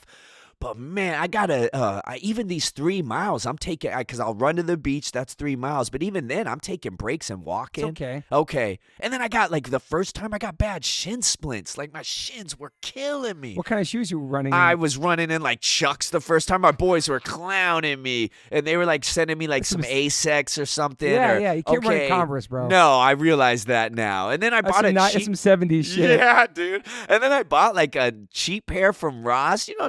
I'm a starving artist, man. So, but then even that cheap pair, I was like, oh my God, it was life changing from the Chucks because it had a little cushion to it. So I could only imagine how a good running pair of shoes feels, man. So I don't know. That's gonna be on the. What size shoes you wear? I'm 8, but I'm gonna get me some, man. I'm gonna get you some. I got a good sponsor, and I'm gonna hook you up. Yeah, let me know what to buy, but I'm gonna get some because that is a dream. As I want to run, man. I like I said, it's in my blood. My dad was a long distance runner. That's cool. So I love it, and just because I don't drive now, it's the one place I can put in music and zone out. And so why don't you drive? Because I'll tell you why I drive. You go first. It was just tons of. At the time, I had 2 DUIs, and I was wilding. Even though I didn't do meth and crack and all that until kind of later, I've been partying my damn near since 17, 18. Okay. So yeah, in 21, I got DUIs. My license got taken from me, and I literally just didn't care. And in Tucson, Arizona, every time you got busted with driving on suspended license, it was 1 year that you could get your driver's license back from that date. Gotcha. And I got busted 20 times. So at one point, I finally was just, they tried to lock me up behind it. I was just like, I'm never going to be able to get it, so screw it. And then when my vehicle finally broke down, and then I moved to Tucson or LA, and I just didn't care. It's crazy because this is the place where you actually need a car. I hear it so much, and I feel like we have a great transit system. You guys are using so these guys, to the listeners, they took a train here from Long Beach. Well, thank you for coming. Yeah, no, that was cool though. It was so cool. I'm on a train everywhere, and sometimes are they packed? Are people on those trains? Sometimes, and I'm on the blue line. The blue line is the one that goes through all the hoods, and the red line is the one that does Hollywood. And I'll have to say, I'm more comfortable on the blue line. I'll deal with the gangs all day. The red line is just crazy. That's Freak City, man. They're just wilding on there. So, but I don't know. I'm an adventurous person. Val's a photographer. Yeah. So we like to mob and see the world. It gets, cool. I'll see a couple kissing or something happening. Oh, there's a song right there. I like to absorb the world for inspiration. It's like you're living in New York. I love growing up in Tucson. Again, I love New York shit. I love the Ramon. I love music that comes from New York and New York vibe, man. Yeah. My dad was an East Coast guy, so he would come back and he had that swagger, pinky rings, and he was a Jew from the East Coast. So it for real? Yeah. Wow. But he gave me that vibe. So until I was 14, so I just loved the East Coast. So yeah, I kind of dig the trains and shit. Yeah. And right after COVID, I would hear that our trains in LA during COVID were a reminder of trains in New York in the 80s because they were bad. During COVID, our trains were bad. It was like zombies and shit. Yeah, because they were all out. Cats were out and they knew nobody was out, so it was wild. Damn. I mean, they were smoking meth on the train, and it was just loked for a minute. Now it's gotten a little better. Their police presence is pretty heavy. Wow. But yeah, I dig it. I don't know. My manager keeps telling me to buy a car, and when we came off this tour, we're like, oh, we're going to have the bread to buy it. And even though we could, we're like, you know what? I still don't know, man. Such a pain in the butt. Traffic, just all and then that shit. Like you said earlier, parking in Long Beach is a motherfucker. So it's like, nah, I don't want to be. I see people in my morning when I'm walking to the gym, everyone's running out in their chunkless to move for the sweeper, and there's something else you got to think about. I'm like, I'm People good. stressed out in traffic. You're walking past them. Yeah, exactly. I do miss that part about living in New York is walking everywhere and stuff. See, I dig it. I like it. I do enjoy it. And then, like we were saying earlier, health reasons alone. I'm like, yeah. Especially when we get older, too. Yeah, walking, just keep moving, keep the joints moving, and yeah, I dig it. So why aren't you driving then? Just choice? Yeah, like 4 years ago, I sold my car. I bought my son his first car. Okay, dope. So I walk, I run, I Uber. Yeah. Fucking Lyft. I take those bird scooters. Which sick. I need to do that. I've been wanting to do that, by the way. Those are crazy, but I crashed a couple of times. No way. It sucks. See? But I stay in my neighborhood. I stay all around here. Okay, walking in the spots. Yeah, if I have to Uber somewhere, I'll go. But I love it, man. No, that's me, too, is I literally moved to Long Beach when I got that job at Gulfstream just because I was like, all right, I'm going to always live where my job is since I don't drive. And now where we live, it's such the pocket that I'm like, I don't need anything. Even a nice restaurant, we're only 8 minutes from downtown Long Beach or Belmont Shore. So if we want to go on a date, it's still not only a $5 Uber or a 10-minute walk. Mm-hmm. It's nothing. So the only time we mob is when we really want to do stuff like this or to a homie's art gallery. So it's like besides that, and even then, we love to do it. I don't know. Yeah, Long Beach is nice. I love Some good spots out there. I love it. Coming from the desert, I love being by the water. Yeah.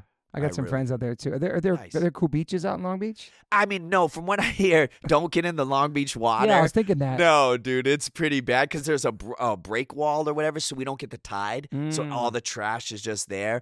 So Nasty. I'll go pretty. When I first moved here, Val would just take me along because she knew I loved the water. She'd take me to Newport, Huntington, Seal. And they're all not that far. But Long Beach, from what I hear, don't get in that water. Did you ever go surfing before? No, and I would love to learn to body or boogie board. That'd be cool. I don't think I've got the chops for surfing, but yeah. I love it. I mean, I like just going up to where it's waist high and just crashing into the waves. Did you ever skateboard growing up? I did. Yeah, that I did. I was never no trickster. Like, I was the skateboarding's not transportation. That was me. I was just, and my homies were all guys who would do tricks, and I'd just hang out sitting on my board. So no tricks? No. I mean, I could ollie. I don't even think I could ollie kickflip. Yeah, I sucked. I was a poser. Nah, but my boys would get busy, and they were dope. But, yeah, I just did it because, the crew's doing it. I didn't do it for that long. Once I got old enough once I started hanging out with knuckleheads or we were driving, the skateboard went away. Yeah. Yeah. What's your top 5 MCs? Top 5 MCs. I know the number one is. God. I mean, yeah, Rakim. I mean, I love him. I love Eminem. I mean, his wordplay and how bro rhymes entire sentences. But I mean, gosh, I don't know. I love one of my favorite. It's crazy, but Wise Intelligent from Poor Righteous Teachers. No, dude, what? he like taught me Rock to rhyme. this funky joint, right? Exactly. Wow. Because I was That's a schooling blast. it just to Val the other day. It's like he would do a da da da da da da cat da da da da da da round, and he would do like real poems where the first rhyme would rhyme with the third line, really. And I don't know. I mean, top 5: Rakim, Eminem. I do love Redman. Oh, yeah. God, but I mean, it's so hard. He never for gets me. enough props. Yeah, exactly.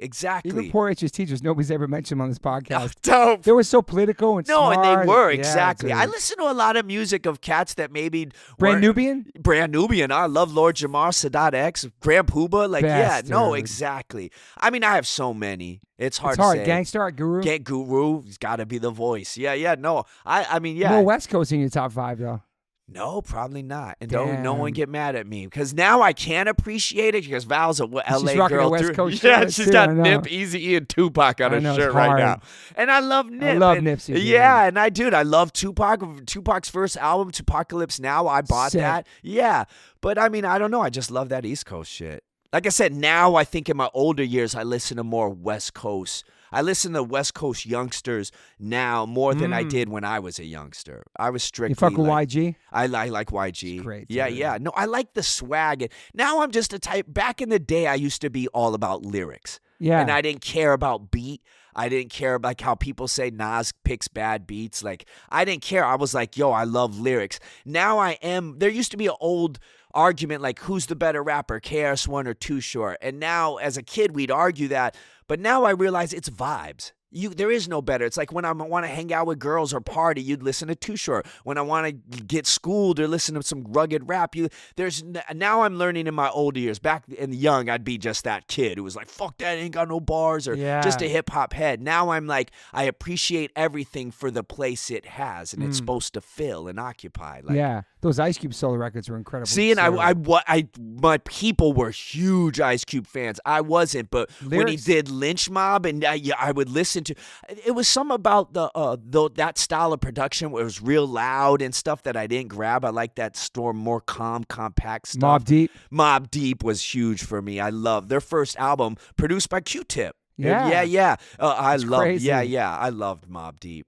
I said so that good. Even the Prodigy records were good too. Yeah, straight Alchemist up. produced Yes, ones. exactly. He's a favorite producer of mine. So we got Eminem, Rakim.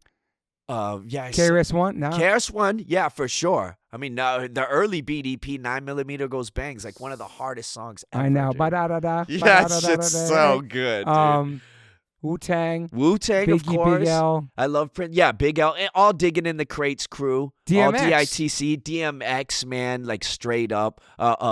I forget the one song, but he was just recently, a video came out that he was saying he hated the one where he's like, mind your business, lady. The what? Oh, yeah. Yeah. He hated that beat, he said. But I love the Slippin' song, the ballad. Yeah, that was dope. See? Dude, he was beautiful and that's song, what I loved man. about X, is he wasn't scared to, like, show some vulnerability, even though he was a guy that looked like he'd rip your head off. And I like when artists do that. For a while, rap, I mean, besides someone like we were talking about LL, many people weren't showing vulnerable sides in rap. Yeah. You know, and so I had LL to was find for the that. ladies. Yeah, exactly. So There were no love songs back then, really. no, I mean, I Need Love by LL. But and Poor Righteous Teachers did have one, Shaquilla, where every album they would dedicate a song to this girl, and that was like, No way. really, every album has a song called Shaquilla. Every album, their first 3, and it was always the same topic but different beat, new I wonder lyrics. where she is now. I don't know, and I don't even know if she's real or just True. a metaphor for the black woman. I don't know. You remember Lost Boys? Yeah. Renee? Oh, yeah. Renee was dope. Dude. And they were kind of like a Cypress Hill vibe. Like it'd be, I forget their names, but he had the, Freaky Ty. Yeah, Freaky Ty would be like the send dog for Be Real. He'd just be like kind of the background. But Cypress, man. We talked about Cypress Cypress. earlier, man. When Incredible. they first dropped. And when they first dropped, I did not know they were from the West Coast. They came off as New York. Exactly. And they shot their video in New York at Astor Place. Yeah. Oh, okay. Yeah. Dope. Yeah, where everyone was backwards. Yeah. That way. Cube was in it. Yeah. Yeah, How I Could Just Kill a Man.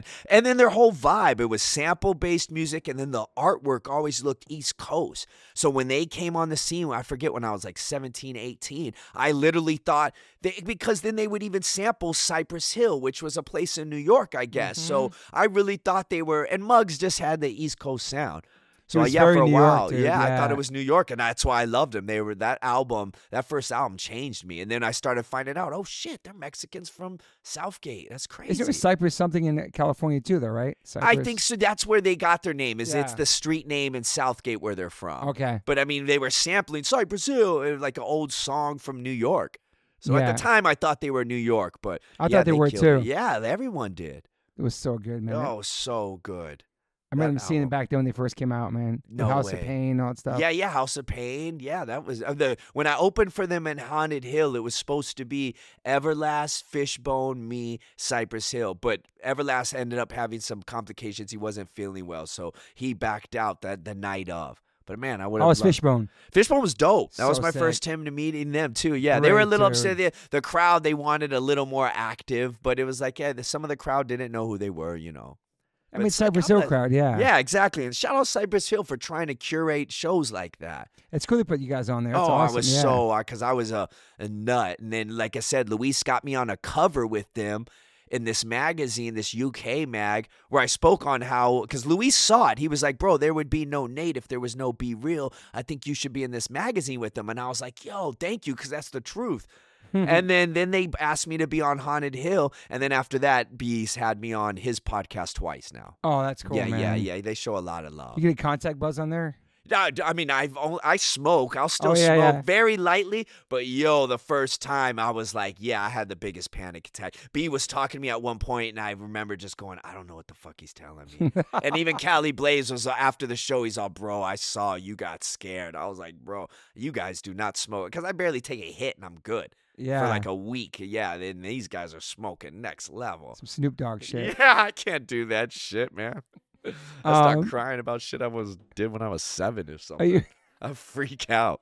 Do you have any major regrets in your life? I mean, just the letdowns. I tried not to regret too much because I know that if I changed anything, I probably wouldn't be sitting right here with you. You know what I mean? Facts. So I tried to not regret. I just try to learn. So, but of course, man, I mean, I let a lot of people down with that drug shit. I wish I never picked up the hard drugs. But again, I mean, I don't know what life I would have lived if I hadn't. Do you do the steps too? No, I didn't. I went to a few meetings every time thinking like after a bad binge, go to a meeting. And it's just that typical, I'm doing it because that's what I'm supposed to. Yeah. I'm not knocking meetings. I think people should go. I've had people even reach out saying the reason why they call it white knuckling it when I'm digging my nails in my palms. They're like, you need to go through some steps to learn how to deal with that. But it was just strong enough for me where I knew I never wanted to go back. And then, powerful, yeah. And then I'm just a shy, weird guy. I don't know if having a sponsor may freak me out. Like I'm very a recluse. Like I don't know. Even my people I love, I think we don't talk that much. I'm just a weirdo. Yeah. So if I had to check in with someone constantly or some guy constantly stopping by, I don't know. Because you have the steps where you can go back and make amends with the people. Yes. That's and tough, yeah. Have you done that with people too from the past? I mean, I've just said sorry, but some stuff I don't know. I just let sleeping dogs lie. Like Christopher from The Sopranos when he had to do the 2 steps. Or 12. He was like, man, maybe some stuff we just don't go say. It may be incriminating, but no, I never did foul shit. But yeah, I mean, anyone who I've like I said, my shit was I never stole or did no shady shit to people. Just letting homies down. Like maybe I went on a binge and then the next night I was supposed to be somewhere. And I just didn't show up type shit. But I made amends to all my people for sure. Yeah. For sure. You see the Sopranos doc just came out? Yeah, I'm on episode 2 right now. There's only 2, isn't there? Oh, no, I think it was 3. Oh, shit. I could be wrong myself, but I haven't even finished 2 yet. You know what's so fucked up? Today I canceled my Max app because I thought I finished that season. I only got Max just to watch that for the 1 month. We're doing that right now. So I just canceled. I thought I finished The Sopranos. If there's one more episode, I have to buy it again. Sucks, yeah, I'll dude. let you know. But yeah, no, I thought it was 3. It but was yeah, so no, good. I was a Sopranos nut. Me too. Bro. Oh no, Dre's the homie. She's on my podcast twice. Oh, sick. Yeah, she's gangster. No, bro. Two women from my family, my mom and my aunt, married 2 men from an Italian family. They came to Tucson from the Bronx. So it's like I grew up like Sunday dinners and like they're deep. They came and the families. The restaurant they started in Tucson's mentioned in Joe Bonanno's book because he came to Tucson too. Dude. So I just felt like when I was watching that show and then I was going through my addiction, I was like, holy shit, this feels like, because I just knew. I mean, they weren't mobbed up, but they lived like that. We had a construction company and they do Sunday dinners. And so, yeah. And just growing up to it, I was like, oh shit, I love that shit. So yeah, I love the fucking Sopranos. Dude, we watched every season during the pandemic. Okay. We watched the whole thing. No, I again. still, every now and anytime. I mean, Val loves everything, but my Wire or Sopranos, I mainly watch The when Wire. she's You got. see The Wire? Wire's to me the best TV show ever. Incredible. I think it dude. really is. So So those good. shows, like every now and then when Val heads out of town, I'm like, okay, it's a gangster. I'm binging gangster shows all weekend, dude. That's You it. watch Breaking Bad?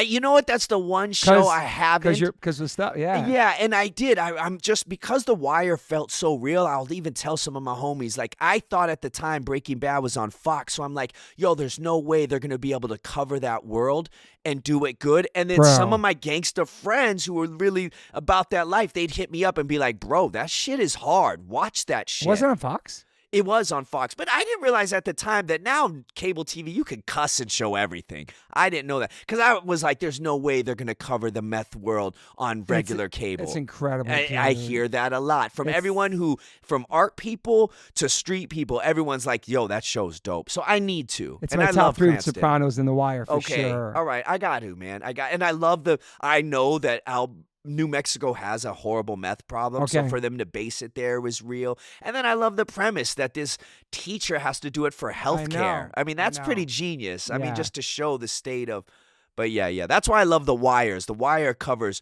streets, police, politics, and even the newspapers in the 5th season. Like they show you how it is all connected. What's the kid's name on there? He's like a huge actor now. Oh, Michael B. Jordan. Yeah, he killed it. There's a little kid on there, man. He's so good. Yeah, he was really good in that. It's crazy. He came up, man. He's huge, I love dude. that. Yeah, exactly. So no regrets. No regrets. I mean, yeah. It sounds horrible to me, and it's people say that all the time. Okay, cool. I feel your weird life experiences because I don't want no one to think I don't regret letting them down. But yeah, truthfully, no. Yeah. What about daily rituals besides working out? Are you a coffee guy? I'm not. I was on tour. I didn't have coffee until I started being with Val. She would make me some every now and then. I think I'm such a spaz. Like, I'm real high energy. I don't need it either, man. Yeah, okay. No. I'm off it now since last year. Yeah. Man. But on tour, I would have it. And I would drink some Red Bulls because I do. But no, I have my pre-workout. I do drink a pre-workout. And then, no, it's literally wake up in the morning, hit the gym, come back home, and then work on music all day. It's awesome. Yeah, or work on stuff music related, or write poems, or write. I like to write a lot. It's a good life. Yeah, I mean, I'm very grateful. If I had to get a job tomorrow, I would not nothing. And what would you do? You think? I'd probably either go back to aviation, or when the plant shut down for a couple months, I did work at a weed grow. Just anything with my hands. I'm a handyman, you know. Yeah. But anything I did, I don't care. I'd always work on music. I didn't do this shit for money. I do it for love. I always try to use a lowrider references. There's guys who put 100 racks into their car. They build their car. They work their job. They work on their car every night, and they don't do it for fame or money. They just do it because they love it. And no one goes, "Why are you dumping all the money into the car?" You know what I mean? And that's music for me. I don't do it for fame. I would work my job, come home, and work on music for 10 hours a night. Yeah. I didn't care. It's my shrink. It's my everything, man. It's my religion. This is a great segue. You said shrink. What about therapy? You ever done therapy before? I did when I was young. Okay. I used to have real bad sleepwalking issues, like really bad. Like, I'd go and jump on the bed and do karate kicks off, and then when my mom would wake me, I'd start bawling. Yeah, so she got really nervous. Like 10. I used to get my brother hated me because he could never have friends spend the night because I'd be like, no, don't have no one over because I'm gonna have one. My brother might fuck you up in his sleep. Oh yeah, no, I was just scared I would have an episode when we had a friend over. Come on, start kicking people. Yeah, I was just doing wild shit. I'd run out the front door onto the carport, and wow. So my mom sent me a shrink for that, and because she didn't know what it was, and then right after my dad, I like died, how you still say shrink. Yeah. I don't think we can say that anymore, but who knows? Oh, no way. Is it? Okay, I don't know. Therapist, you're right. Well, what does shrink even mean? I don't know where that term came from. Yeah, I'm old Some of these terms we don't even know they came from. We say them. We say them. I have no idea how bad they might be or why they stemmed from. What shrink even means. Yeah, I have no idea. Shrinks you down to breaks you down? I don't know. I never thought about that. Yeah, me neither. Wow. So you had a shrink once. I did, yeah. Or a therapist. Yeah. But yeah. So I'm not against it. I actually got some homies right now, guys I would never think, seeing a therapist, and they stand by it. They love it. Yeah. Homie Dez from Zulu. Yeah. He Love tells Zulu. me, oh, he's the best. Dez. He's the best, man. So he even tells me, he's like, bro, maybe you should go see one, So I don't know. Sometimes I get scared that if I fix any quirks about me I was so scared you're gonna lose who you are. For so long I was scared that I would not make music no more if I ever got sober. And that was the dumbest thing, because now I realize I'm writing more music. I can get to the emotion quicker. And if I want to write a painful song, I thought the drugs were bringing the pain. It's like, now I'm like, I can always tap back in that energy or place. You know what I mean? That was maybe the therapy thing. brings something else out to write exactly. about. Exactly. I should. I watch a lot of weird YouTube videos about spirituality. That's another ritual. That's the first thing I put on when I get back home from the gym, is I'll find a YouTube video about some stuff. I'm really into quantum physics and space and just shit. Wow. I mean, I don't try to think. You sing about it too? Maybe I have in some ways, but very, I I'm just interested in it. I don't want anyone to think I have crazy beliefs. I'm locked into it. I have ideas. Ideas change. Yeah. So that's a ritual, is I watch a lot of weird spiritual stuff on YouTube. From some guy in his basement. His life's a mess. Are you a religious person? No. I like religious art, and I like to read about it a lot. Same. I even bought at one point when I was 16 years old. I'll never forget, we got pulled over by the police, and the police are pulling out all my homies, and my homies are all looking like thugs. And then they open the glove box, and they find a Satanist Bible in there. And my boys are like black dudes, Mexican dudes, and the cops like, who's the Satanist? It was my boys looked at me like, what the fuck, Nate? But I'm not into it. I just like to read about everything because I like to. The Quran, the Bible, whatever. I like to find out what, and don't knock anybody. I got some friends who are hard Christians getting sober, and I've seen a lot of homies turn their back on them and I'm like, I don't wait. If anything that makes you a better man, go for it, man. I'm for it. I agree. So I wouldn't say I'm religious, but I'm interested in it all. Because I'm interested in, I'm weird. I'm like, yo, why are we here? What's the point? And who put us here? Or were we put here? I don't know. I like that. It is really interesting. Yeah, man. I love it. Mother Nature putting us on timeout during the pandemic, all that shit. Yeah, for the real. World shutting down. For real. Put us in check. Exactly. That was a crazy moment too, man. Oh, Just that was everything, wild. Man. That was wild. All like the rivers were flourishing, the birds were coming out, animals were coming out, right? everything like. Saw that? Exactly. A alive. lot of people say that like pollution went down thing. You're right. I didn't think about that for What nature. were you doing? Where were you during COVID? We were here in Long Beach. I mean, they shut us down, and I remember I had some shows booked, and they got canceled because I was still just doing one-off shows, and we just bunkered down in Long Beach. And we really did. And like I said, that was a crazy time, man. Yeah, and that was a time I was getting sober. So wow. It was tough. It was tough for us, I'm sure there was we're you're not really stuck a fighting. Yeah. I mean, I heard we were pretty good, but we'd hear about other relationships. If you guys made it through that, going sober, then you guys are good to go. Exactly. So many couples that made it through the pandemic. And I have homies who were like bunkered down with their girl, and some relationships flourished, some ended. Totally. You know what I mean? Especially if you were somebody who always traveled a lot too. Yeah, now you're here. Exactly. My wife was like, dude, I can't wait to go back on tour. Like, we were all in separate rooms. Oh, no, see, when she first moved with me in Long Beach, I was living in a studio apartment. So we lived in a studio apartment for like 2 years. And I always joke with people. It's like you get into an argument in a studio apartment, there's nowhere to run. You're both just sitting there mad at each other. It's like, there's no go in your room. You have to go outside or something. Yeah, I know. Exactly. At one point, my wife, she was working at a skate park called the Barracks. Sick. Oh, sick. So during that, she's like, I'm going there. I'm done with you guys. Just like, hang out? She went by herself and work during the pandemic. Oh, like, hey, she went to go do that she for works, that. she works there, tight. Okay. Just to get away from me and my son. Yeah. He was driving her crazy, man. No, I mean, you're right. That was a good test. Like my son graduated on a computer. Oh, because he was schooled through that. Oh, wow. Crazy, bro. It's such a weird time, man. No, everyone working from home and finding out that maybe they don't need to go to work. I think it changed a lot, too, with like office buildings and people going and all that stuff. Exactly. No, it definitely changed. It did. It reset our mind of how to even view the world. And then you start to, now I'm always in a place of like, yo, why couldn't it happen again? So it's like you start to live your life like that. Like, yo, I'm always cautious of like if this music shit shuts down for thing. I mean, it could shut down for many reasons. Totally. But it's just like, you're gambling, because especially if you're in an industry that was dependent on that. Some industries were thriving, I mean, if you're in medical or hospitals, I'm sure you're okay. They were hiring like crazy. It's crazy, though, how music's thriving now coming out of the pandemic. Yeah, exactly. How there's shows every night. There's so many new bands. Exactly. It's pretty amazing, man. No, I'm grateful for that. And when it first started happening, I remember posting, nobody asked me for no guest list. Nobody had, like, these people took a hit. Yeah. Everyone give your money back.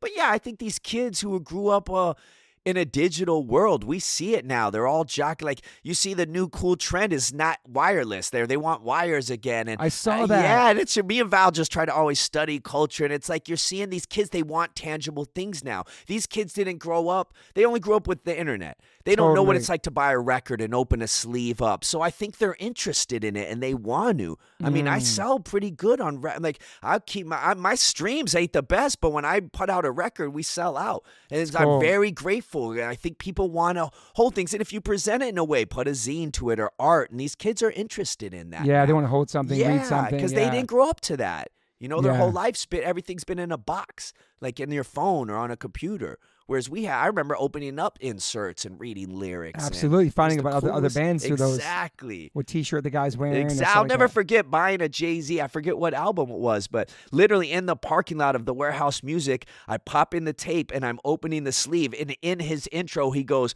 "You're probably opening this cassette right now." And I was like, "Oh shit!" Like, that's an experience, man. It's so true. Yeah. Now they just have now album artwork is only a thumbnail. You know what I mean? And it's kind of crazy. Yeah, dude. but I think they want that now. They see how me growing up, the 80s and the 70s was the cool era. These kids, they're interested in what was going on in the 90s or early 2000s now because it was the era before them. Yeah. So that's why these like a resurgence of even like Limp Bizkit and stuff. Exactly. Too. People love that stuff. Exactly. They never got to see before. Exactly. And then not to knock it, I'm a hip hop head, but a lot of these kids only came up to rap. So it's like now they see bands and I know bands have always existed, but popular music literally was rap.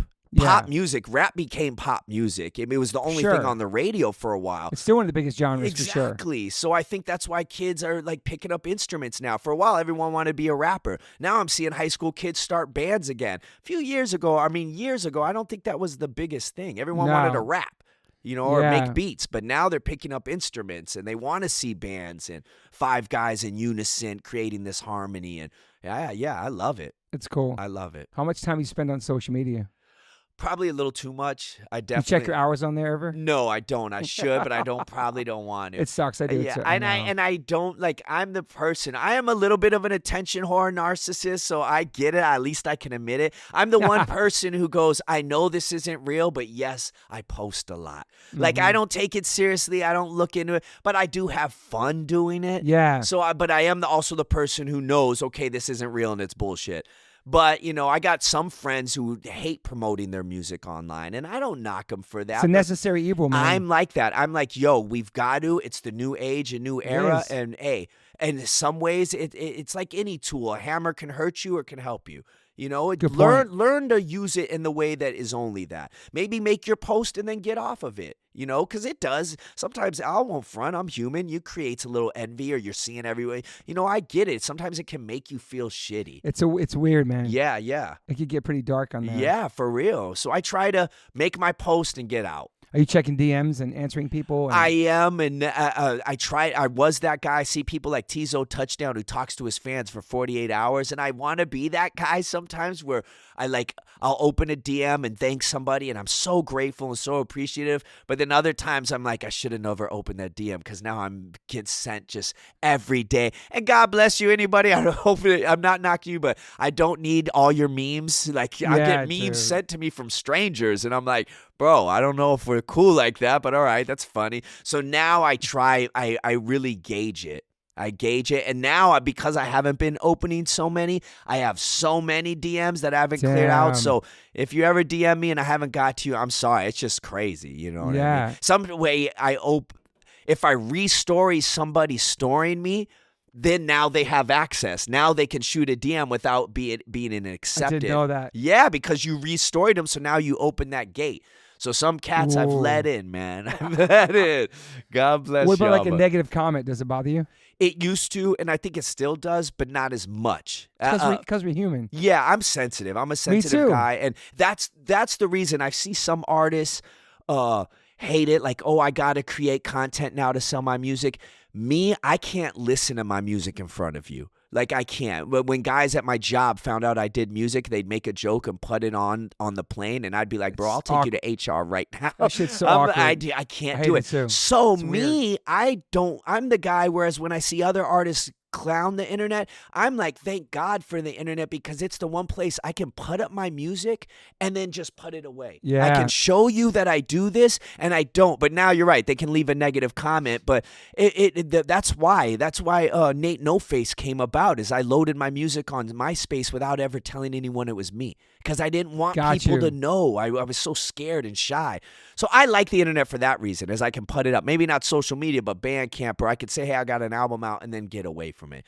But yeah, if someone clowns me or talks shit, it hurts. But now I'm getting more to the point where I got homies who will kill for me, and yet my music isn't their vibe. Yeah. So I don't get mad if you don't like the music. You know what I mean? Yeah. Like, if you're not insulting me as a human, then you don't have to like my music. I don't care. So true, dude. You know what I mean? You're not insulting me. And if you are, then I just block you. Yeah. Whatever. I used to respond and get into it and get all It's worked not up. worth your We time. could go meet. But yeah, now But that's I'm what they want. They whatever. want your attention. And that's what I find out now is And no then one really as wants. soon as you respond, they win, or they go, "Oh my God, you responded! I can't Yes. believe I'm so sorry. I just want your attention." It's just- That's what I'm finding now. Is it's just that I'm not a tough guy, but there's some times where there was a time where it was getting pretty tough, and I was like, "Yo, I'll meet anyone. Let's just handle this and get over." And no one wants to kick my ass. They never or say shit to your face. No, ever, dude. exactly. Never, And then, dude. so it's like, why am I? And they just want that online. They want that back and forth. So I don't give That's it all to they 'em. know. Exactly. So I don't give it to them now. Now, if you get a comment, and sad, Val even was telling me sometimes maybe I block some cats that weren't trying to be mean, but I read it wrong. Yeah, dude, But I've done now it before.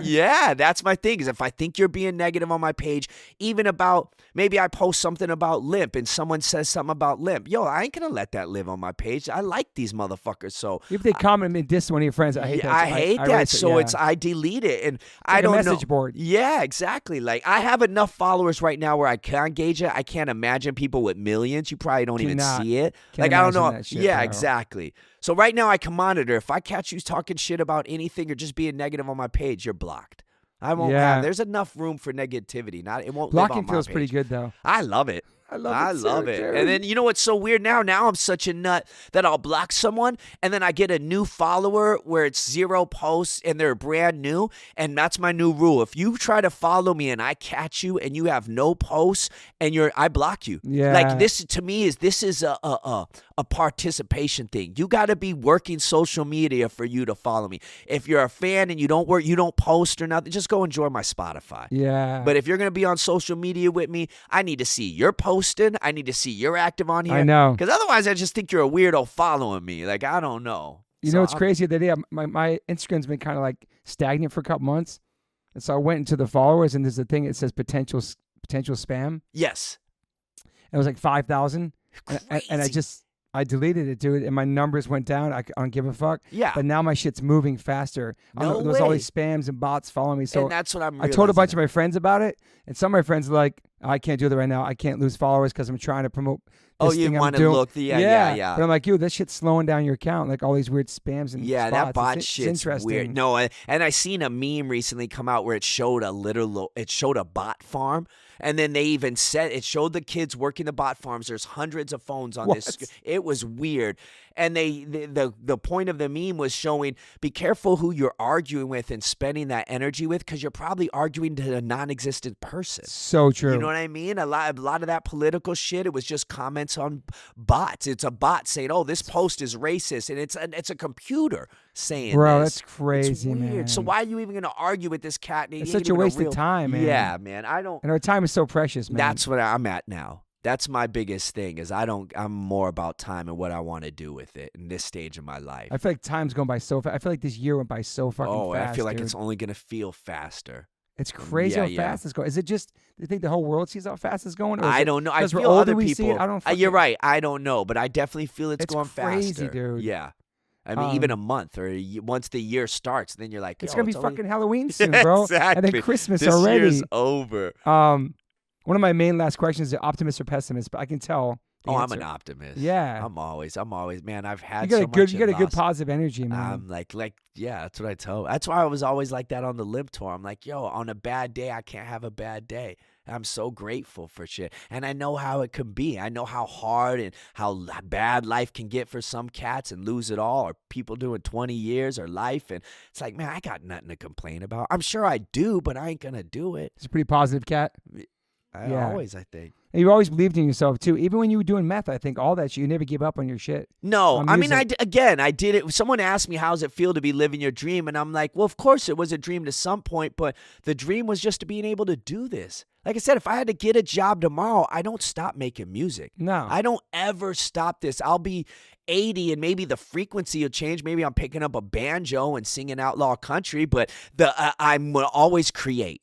Yeah. I will maybe the frequency I may not doing punk or jumping around going crazy, but I'm going to be making music in some form. Yeah, I love that, And writing man. lyrics. It's what I'm here to do. Yeah. I finally settled that. I used to hide that from people because I was embarrassed to be an artist in the world I came from. But now I'm like, nah, I'm an artist. And that's how I'm going to live and die. He's toured the country with Limp Bizkit, bro. It's so crazy. Do you know what I mean? I'm sitting here with Toby Morse. Get out of here, man. But even through your darkest times, you're still positive. Yeah. Always. And I don't know if it's just I'm just an idiot and a fool. I'll lean to that. But yeah, I'm just that guy, man. I get You're always shitty. smiling, dude. Yeah, because I'm always having a blast. I'm a joker. But yeah, I don't want to say like I'm always positive. Val's like, yo, sometimes you're a fucking. Me too. We're humans, though. We go through it. Like, we're not. But if I had to gauge what I am more, it's Yeah. definitely optimist. Yeah. Yeah. And I'm just all about having fun. Sometimes that could be annoying for our partners or whatever. Oh, for sure. Yeah. I bet. Yeah. So happy and cheery. Yes, it's a legitimate reason of why someone should probably be upset about the situation. I'm the guy over there cracking jokes. I mean, I'm a fool. Are you a morning person too? Like all happy in the morning, get up? Yeah, I think so. I mean, Val, you a morning person? No, neither's my wife. No, My wife sleeps, she and I don't want to say that, but yeah, she wakes up a little later. My wife too. I wake up I'll wake up before my alarm. I'll wake up at 5 or 6, and then I'm Ready just to go. sitting there. Yeah, because I don't like the gym that early, so I'm like, I have my little crowd that I like too at 7:30. So I hate when I wake up too early, and I'm like, oh, I got to sit around and wait for the gym. Yeah. Because I do. I just wake up full. At my old job, they used to call me Roadrunner. I'm like a spaz, man. Verse and Roadrunner. Yeah. No, because I'm always full of energy, man. And do you sleep good at night? You sleep like how many hours? yeah. How many hours a night you sleep, you think? I probably 9 to 5 or 6 maybe. 5 or 6 hours? No, I mean I'm 9 at night to 6 a.m. Whatever that Bed is. at 9? Oh man, there's There, sometimes. bro, that's some old school shit. No, we'll joke. I tell people sometimes I'll be like, Val, it's time for bed. You ain't go to bed at 9. No, she stays My up wife and watch too. TV. My wife's up to like 2 in the morning. Val bro. too. And I'm in bed 4 hours before No, her, dude, I'll be like, it's time to go to bed. She'll be like, it's 7:30. Yeah, I'm like, dude, I do the same shit. Oh, My wife's I doing love puzzles it. all night and shit. Yeah, no. Oh, that's cool. But But dude, but even like crazy, like last week I woke up at 5 in the morning to take a piss. My wife's cleaning the kitchen. I'm like, dude, you go to bed? And then I woke up to a picture on Instagram. She's watching the sun come up with my dog. Oh, that's cool. She's like a night owl, dude. No, okay, but then Val she'll sleep too. all day on Saturdays and Sundays. No, I'll wake up like sometimes I wake up like at 11 and I feel like fully revived. But I'll wake up and I'll look and Val's like watching TV and I'm like, you haven't gone to bed yet. But yeah, damn, she handles business, so yeah, she can. Yeah, it's the same thing. It's interesting how we're both in different schedules. Yeah, no, it works. Normally she's up by the time I come back from the gym, and then our day starts together. But you have to fight to pick a time to watch a movie before somebody falls asleep. Yeah, just or all I'll that always shit. pick because that's what we do. We'll get in bed, and then I'll pick the movie, and then like 10 minutes in, I'm falling asleep, and she's like, "You're leaving me with this shit? I don't want to see You this." pick this shit. Yeah, exactly. So now I've learned, just give her the channel because I'm not gonna make it through. You guys watching these shows right now on TV? We love shows. We loved Shogun. I'm so glad that got a bunch of Emmys. I haven't seen that yet. I heard so about it. good. Okay. And then The Offer. The Offer is like amazing on Paramount. It's the true story of how the Godfather movie was made. I'm gonna watch that. Oh, it's so good because it shows how the mob was involved. It's covered. It's like the perfect show about art, street shit, and Hollywood. Okay. Because it's about the Godfather getting made and what they had to go through. And what That's else dope. we dig in? I feel like I Do don't you guys know. watch like crime shows or? I mean, I used drama. to. I mean, yeah. I mean, like The Sopranos. But right now, I don't feel like which one? Oh, Tulsa I King. We wanna started watch it. watching. That's My good. boy Grillo's on. I need to watch that. Oh no way, sick! I Yeah, haven't that seen one's that yet. it's I- good. I I fuck just with started Stallone. season 2. That's what we were doing. We just got Paramount the other night, and then we just did the same thing you did. We got YouTube TV just for this free trial. So Yeah. I even have on my calendar cancel YouTube TV that day. 'Cause I only got it to watch the Emmys. I'm up front. I like shit like Wait, that. how was the Emmy? I loved it. Do you watch VMA? You watch the underground. VMAs?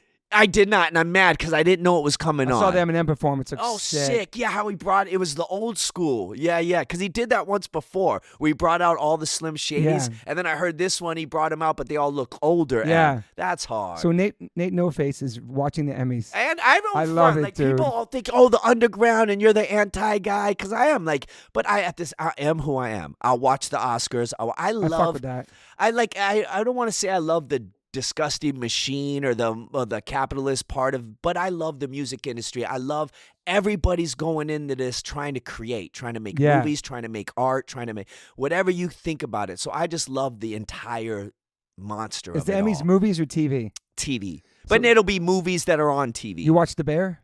Yes, that we do. Great. That is a good one. I haven't watched the newest season. It's good. Okay, and then Yeah. I haven't finished season 2. She did. It's so I fast. loved It's like it. Uncut Gems vibe. No way. It's just really crazy. intense. That's It's a good re- way yeah, to put it. yeah, it's really intense. Exactly. Because that movie is like, sometimes you watch it, you start getting anxiety. Totally, dude. Straight up. I So love yeah, those that's a brothers, great yeah. show. The Bear. I think they got a bunch of more awards. Okay, no, they won a bunch too. Matthew Madison's a homie. He was on the pod. He's one of us, punk rock hardcore dude. Oh, You know the big tattoo guy? yeah, exactly. yeah. He killed that. He's great, dude. Yeah, he really killed Canada. that. Yeah. Is that Yeah. where he's from? Mhm. Oh, wow. That's a great show. killed that Doing role. some other shows we're watching. We watch, I don't know, we're watching, there's some weird ass shit. Oh, there's a new show. It's like Tiger King, but it's with monkeys. Oh, Chip, crazy. Yo. I don't know if I can watch that, bro. Did you watch that shit? No, the trailer have- alone looks freaky. The lady alone is insane. See, I don't know. You have to watch it, dude. Some cringe I shit, love bro. monkeys, though. Okay, me too. And my It's not buddy cringy. said- It's disturbing. It's fucking makes you kind of angry, though, too. Yeah, It's other okay. animals, so yeah. Yeah, exactly. And that would be tough But for it's me. worth it. It's the same producers of The Tiger. Okay, see, I never saw that either. You have to I'm wa- you like have the to one watch that. person who did not watch that. But, yeah. dude, the monkey one is so I fucked, heard, dude. bro. I heard. You out? Get introduced to my Good podcast. meet you, man. That's Max. Max. Have a good night. I'm cutting this out of the podcast. Get out of here, Max. Love you. No, we don't want you in the podcast. Love you. Have a good night at work. But those are okay, good Chip shows. Crazy. I saw that. I love anything HBO does. They kill it, Yeah. and that's a HBO I have to get show. Max back. I just deleted it. Yeah, God bro, that's a damn. good one. I get it just because I always want access to my Sopranos wire. I like Bill Maher, so I about like HBO. Bill Maher's great. I like him, yeah. He's had some good people on recently. Yeah, man. yeah, okay. I got All diverse, different people, Bill Maher. dope. Yeah, yeah. What about movies you watching? Some good movies? Oh, fuck. Are you a big gosh. movie head? I used to be and I am, but I mean, I think lately the I just classics? haven't. Yeah, yeah. I mean, I love 90s Are movies. you a True Romance fan? I love True Romance. My favorite I love of it. all I mean, I love time, dude. Tarantino. Yeah, Best, yeah. dude. But yeah, that movie, and I know Travis is a huge fan because we politicked on We that. watched it together. No way. I played it for him on the Boxcar Racer tour. No way. Yeah, man. We got matching True Romance tattoos. Wait, on you that put tour. him onto it? Yeah, back Oh, then. sick. And we got matching Oh. True Romance tats on that tour. No, because I'm a sucker for love. So Me and then too. I like gangster shit. So that movie is the perfect like bro. street and romance. Bro. It's so good. It's incredible, No, man. it's so good. You like it too? You seen it? Yeah, it's no, so we love good. it. I wrote a song because when she wrote us, it goes this way, or every now and then it goes the other way. I use that for a hook. Like Oh, that's it's cool. expired lyrics of mine, and yeah, Do you know that whole- California with Brad Yes, Pitt? yeah, Juliet. Lewis, Yep. dude. No, we used to quote one of her lines. She says when she's in the car, she goes, "I like wind." In my hair. Yeah. We used to say that all the time. Is like when that movie first came out. It's so good. She's got so, and then I sampled when she sang "Born to Be Bad" in the jail cell of, I sampled that way back in the day. Does she know that? I told her, and she was like, "I want to hear it," but I'm like, I lost that shit. She should sing that live someday, man. Yeah, right. She said she's got some crazy story about it, but she never told me. But online, she said that in the comments. She's like, "I'll have to tell you the story about that." There's another one too, Something Why with Ray Liotta and Melanie Griffith. It's Ray Liotta's first movie. You should look it up. It's like No way. It's a violent love movie too. I'll send it Crazy. to you. See, I like that stuff. I like know. love, and then I like, where it gets, like, I always like the guy fighting for love, or, Yeah. like the story of the crow. It's revenge. I haven't seen the new one, but, Yeah. but I mean, I just like stuff like that where someone's doing something out of Your love. hope is and they're- you're romantic. Yeah, exactly. And then leaning towards a tough guy, or Yeah. the anti-hero. I love shit like that. Yeah. Well, fuck, man. This has been awesome, dude. I knew this was gonna be an awesome conversation. Thank you. I'm glad you guys So came here stoked. and took the trainer. I appreciate it very much. Val's in the course. house chilling. Yeah. Yeah, thank you, man. I think we covered a lot. Don't you think? Okay. Yeah, we covered a lot today. I think I was so stoked. this is really good, man. Anything else we should talk about? No, I mean, just New music coming out. Yeah, new music coming out October 18th, and I have these 5 shows coming Yeah. up in December. And then just tons of more creating for the next year, man. Just gonna drop tons of music and more shows, and that's it. Hopefully, Loserville goes to the UK. He wants to take it there. Ooh, Yeah, or Europe or something. Yeah, he wants to take it all around the world. So I feel like you people can tour with a lot of people. It's not just one style. I mean, I like that, and I that was for a while. It was something that hindered me. They didn't know how to book me or where to book me, but now my booking agent seeing me now. At first, he didn't get it, and I mean, he got it. I don't mean to say that, but he was having difficulty, and now that he sees it, that's the same thing he's saying. He's like, "We can put you everywhere." Yeah. So. And then what are major influences with you with your style of music?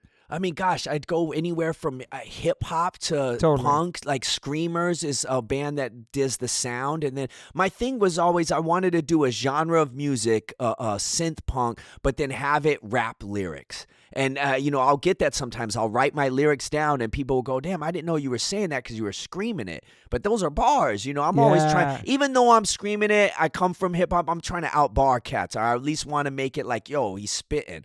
So, I mean, that's my influence is just everything all in one. Would you ever do like a straight up rap record, like a hip hop? I mean, L's Up has a rap song, but yeah, I think I've done a few where it's like a full album. I would like to. It would just have to make sense, like as far as like what's the topic or the producer. Maybe it's all the same producer. You do something as like a you unit. came out rhyming on somebody, it'd be pretty cool. I mean, yeah, I'd love to do it, and I always like to freak people out. I always That's what I'm saying. It'd be yeah, different. just where they're like, oh shit, I didn't know we did like that. just straight rapping on somebody's on a beat or something. Yeah. No, L's Up, the intro, it's a straight up sample beat, and I just rip it. I just rap. It's straight up like how I would rap. And then right after that, the first song's a synth punk song. But I wanted to open up like saying, hey, this is what I do. Yeah. That's your roots. Yeah, exactly. And now I'm like, I try to own it all now. At first there was some of the punk scene who did not like me. Dead City brought me in, and we were doing those cool. Dead City shows. You did those crazy ones with the fires? Yeah. During the pandemic? No, I did 3, and then I did Oakland, Lafayette, Frogtown, and New York. That shit looked like a movie during the pandemic. Oh, it was insane. Because nobody was outside. It looked like a movie, like Escape from L.A. No, it was with the helicopters. Yeah, and fucking, we made too? Citizen app. Oh my god! Yeah. It's like so. I did it. And my friend was there. He got hit with rubber bullets. And shit. Man. I was standing there and I saw a dude go down, and I thought he was drunk. And I asked a homie next to him, I'm like, what's up? What's up with your boy? And he's all, oh, they're shooting at us. And I look up and I see the cops shooting. I quickly grab Val, and me and her just dip. And they're using my mixer. So I'm like, I look at Val, I'm like, do we leave or do I wait for my gear? And she's like, let's just wait. But we hid under the bridge. It was like a fucking movie, dude. Oh, it was the best thing ever. That was the punkest shit I've ever seen. Oh, no. And I'm so grateful to be a part of it. But that made the punk scene find out about me. Where some accepted me, a lot of them didn't. And a lot of them just went in and attacked me. And what do you because mean? I did attacked you online? Yeah, just line shit. But it's just because I don't dress like them. I didn't come from, they didn't know me from their scene. But the bands all loved me. It was always so weird that some of the fans maybe didn't, but the bands that the fans loved me. They co-signed you, put in the show. Exactly. So, but that's always my thing now, is now I try to own it. I go, yeah, I'm not from your scene, but just listen to the music. Because that's all. I don't dress it up, but just listen to the music, and I hope you will dig it. So that's my thing, is I'm just trying to be a ball of everything. I want to be a genre killer. I love that. You know what I mean? You just don't know what you're gonna get. That's a cool name, genre killer. Yeah, right. A record or something. It's always been a thing of mine. Ooh. Save the genre for your mama is my line. That's a good But then I shirt just or something. yeah, man. But I just saw some. I forget his name. The guy who made Gummo. Oh, and this interview, and that's what he was saying that movie is. He's like, I think all the great artists say fuck a genre and just create. Yeah. I don't know where this is supposed to live. It is what it is. Yeah. And that's what I hope my music is they threw synth punk on it, but I hope people I don't know what it is. It's just Nate. It's just fun, dude. Exactly. Like watch you on stage it's just fun. It makes me smile, makes me happy. I mean, so much from you. Their dances, you're in your fucking zone, bro. Yeah, man, I lose You're free up there. Exactly, and that's why I love doing it. your shit, dude. I think it's fucking. I love it.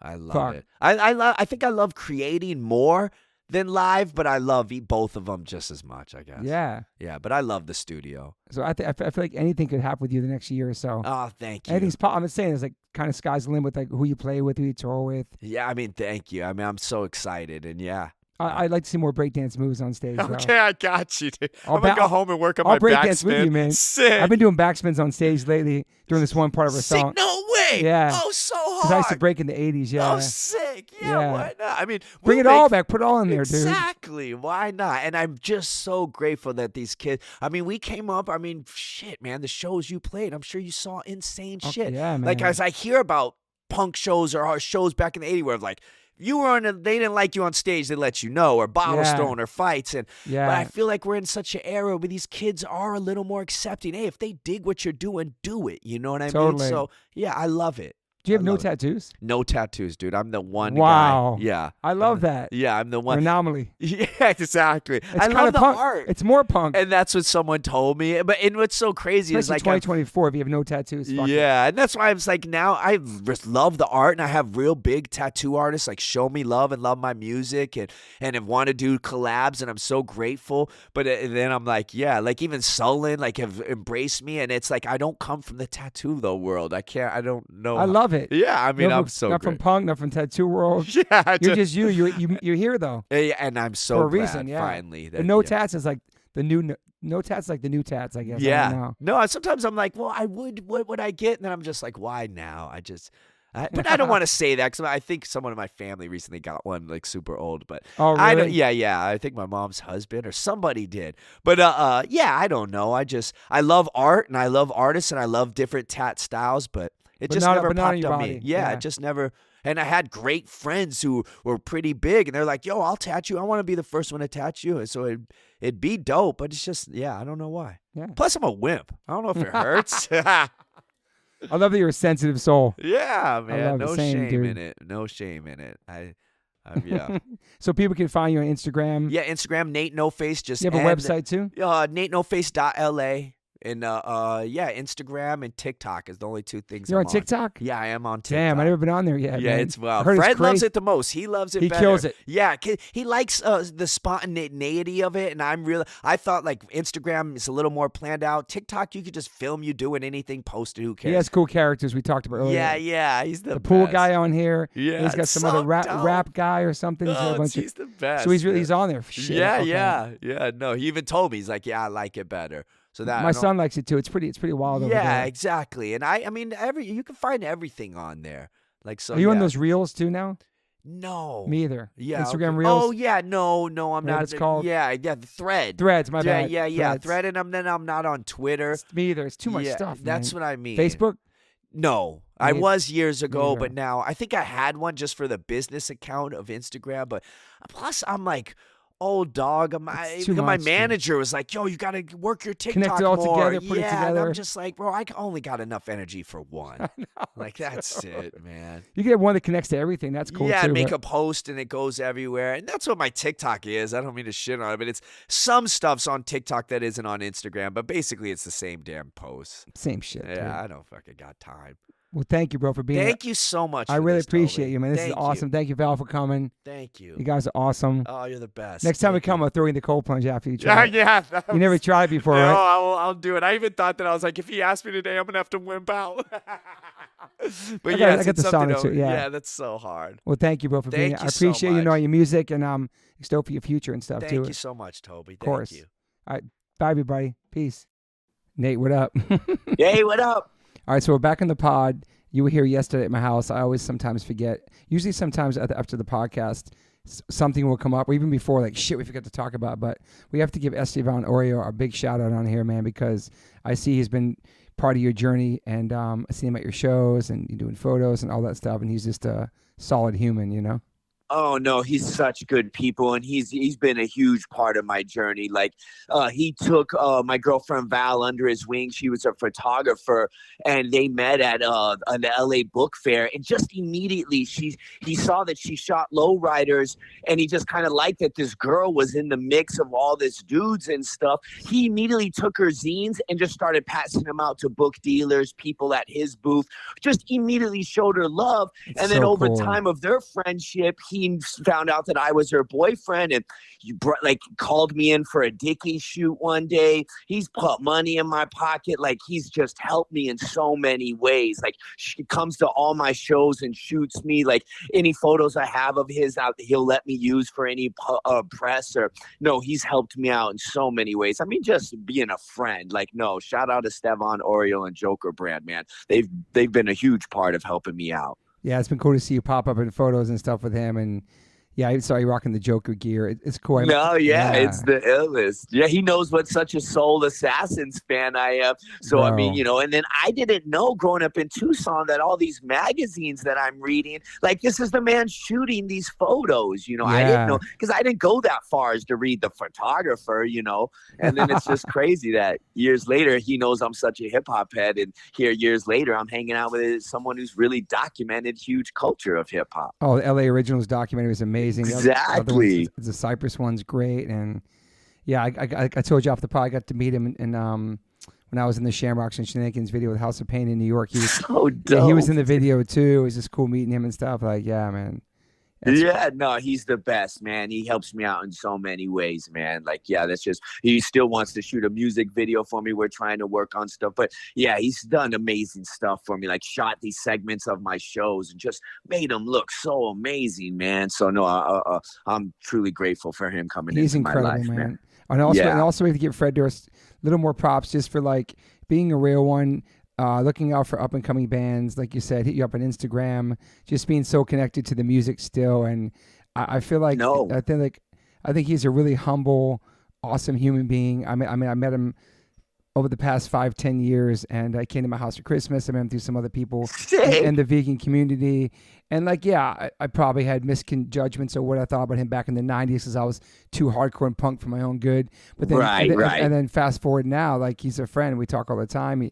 He's a really sweet human. And I just love how like he took out Scow. He took Madball to England a couple years ago. Like, it's just really cool how he's still connected to all that stuff. And just, I'm just happy for him. He was putting me on to music that I didn't know about. And I'm like, man, I can't believe he's still digging it. Yeah, just from because I'm watching this guy, even just like TRL, the MTV, this guy was the biggest thing. So you get your note or, you think of these ideas of who he might be. And 100%. I was so scared. And he went beyond like to just make me feel good and comfortable. And then there was a time, I was in my home state of Arizona, and it was I saw the birthday. Dude, I brought you on stage for your birthday, dude. It was amazing. Dude, I was freaking out. The original plan was Val just mentioned, hey, at the end of Nate's set, I'm going to bring out a cake for him myself for his birthday. Fred found out, I guess, and was like, nah, just hold off. He didn't even tell Val. She didn't know what was going on. And he's like, we got this. And then he did it in the middle of his set. He stopped right before they went on, and he calls me out, and he gets the entire stadium. And I was just blown away because, sometimes people are like, yeah, all right, and they don't really sing the song.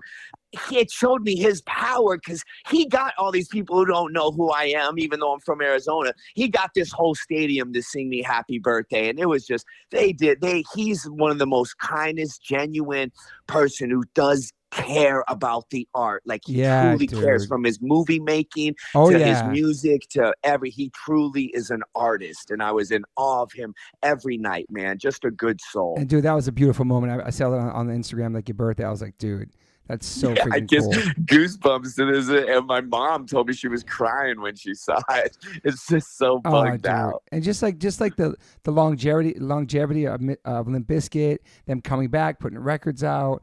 So that show I went to, I felt like I was in the 90s, and just like it's so cool, he was. Man. Oh, he was genius how he did it. He removed all of his merch a long time ago. He stopped selling it. He literally wanted to remove himself and then come back and see if they could just do it again without trying. Yeah, he kind of disappeared. And then he's like, I wanted to just try that if we could pop up. And I think he did it right at the right time. I think so too, man. Yeah. Yeah. Because, again, the hardcore just coming back and then them just having that rough, hard sound. It was perfect, man. It's really cool. Yeah, and he's such a hip-hop head, too. And, like, exactly. The love for a lot of New York, because he's from Florida, but I love his love for Gangstar and just all the New York stuff. And, yeah. Yeah, he knew. Once he told me, I collected Cold Chillin' records like they were G.I. Joes. If you were on Cold Chillin', Cool G Rap, Marley Marl, Cool Master G Rap, Ace, dude. like, yeah, and so he told me, he was like, Joe, my favorite rapper is Cool G Rap. And I was like, what? And I was bugging, man. I think Polo just passed, right? No, I did see that. You're right. I forgot about that until right now. Rest in peace, Polo. Yeah, they're one of my favorites, man. Yeah. So that just bugged me out. No, Fred's a head, man. He's a hip hop head at heart, like for real. I think there needs to be like a N8NOFACE, Fred Durst, straight up hip hop track. I'll be in the video breakdancing, battling with you. Let's do I it. think it'd be super sick. But like, no, I'm so down. because he man. does rhyme. I'm You so said down. he was freestyling during sound checks and stuff like that. Like, Yeah, he can rhyme, dude. Oh no, he was killing it. And then there was one cool moment where I'm watching him sound check. I watched him sound check every day. I watched every show every night. And so I'm watching them sound check, and Lethal goes, "Yo, this is my new shit right here." And he spins one of my songs off L's Up, and it's just me and Val in the stadium just watching it. The whole state, I mean, the amphitheater's empty. Way, and then the whole band starts backing the song, and Fred starts mimicking my stage antics. It was so wild. It was so surreal, sick. dude. Damn, Limp man. Bizkit for life, man. They were such solid, good people, man. I'm so happy for it. When that tour got announced, I was like, dude, this is, yeah. Thank you, man. Yeah, you showed me love right away. Thank you for everything always, Toby. Dude, that was so real, fun man. yesterday, man. Thanks for being on the pod. You and Val are awesome. It was great Thank having you, you here. man. You have such great energy, and like, yeah, man, it's infectious. So. Thank you. I'm so grateful, man. Thank you so much. And I'll keep in touch. I'll let you know when this is going to be dropping. And yeah, man, hopefully I'll see you at the Juliette Lewis show as well. Okay, yeah, no, for sure. All right, please, yeah, stay in touch, and I'll talk to you soon, Toby. Have a good night. You too, brother. Bye. Okay, bye-bye. I always ask my guests if they have any regrets. I personally don't have any regrets.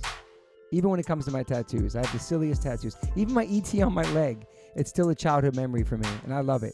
I've had tattoos on top of tattoos strictly because I wanted more tattoos. I started getting tattoos when I was 18. I'm 52 now, and I can't stop. I've had laser treatment before on something on my arm. It's 4 tattoos on top of each other. And that experience at that place was pretty fast. It was pretty cold. It was in and out, swipe the credit card. Don't really tell me much. Didn't give me much details or anything was going to happen. So I never went back. So as of most recently, I'm so lucky enough to have had 2 sessions at Removery Tattoo Removal. My tattoo on my arm that looks like a big black blob is now super light. I've had 2 sessions. I have a long road ahead of me. None of this stuff happens overnight. You cannot take a tattoo up in one sitting. You have to be patient. And it's painful. They ice you up. It's super fast. To me, it felt like a bunch of rubber bands. But what's more painful than that is looking at something on your body that you think you're stuck with for the rest of your life. That sucks. But now for me, I'm really happy I started this journey. I'm slowly going to get this tattoo removed. I never thought in a million years I have any kind of real estate on my arm. I don't even know what I want, but it's exciting. I'm so honored to announce that One Life, One Chance podcast is now with Removery. Call 866-934-4570 or go to removery.com. Use TobyH20 and get $100 off your first session. One of the most experienced tattoo removal companies in the world. Over 600,000 removal treatments done. 100 locations. US, Canada, and Australia. State-of-the-art Pico-Way laser technology. Cryotechnology to reduce any discomfort. This is so exciting for me because all I do in these podcasts is talk about tattoos. From day one, if you've been listening to this podcast, talk about tattoos, talk about getting removed, talk about getting covered up. So this is such a perfect fit for me. Definitely check out One Life, One Chance podcast, episode 281.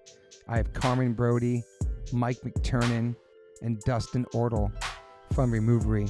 And this is over 2-hour conversation. People had submitted questions. It's an incredible conversation breaking down the do's, the don'ts, the fears, process, the results, everything you could imagine about getting a tattoo removed. It's all in this podcast. It's an incredible episode. I appreciate them all coming out for it. So check that out if you want to learn more about Removery and what it's like to get a tattoo removed. Once again, go to removery.com or call 866-934-4570. Use my code TobyH20 and get $100 off. These guys are located everywhere. Try it out.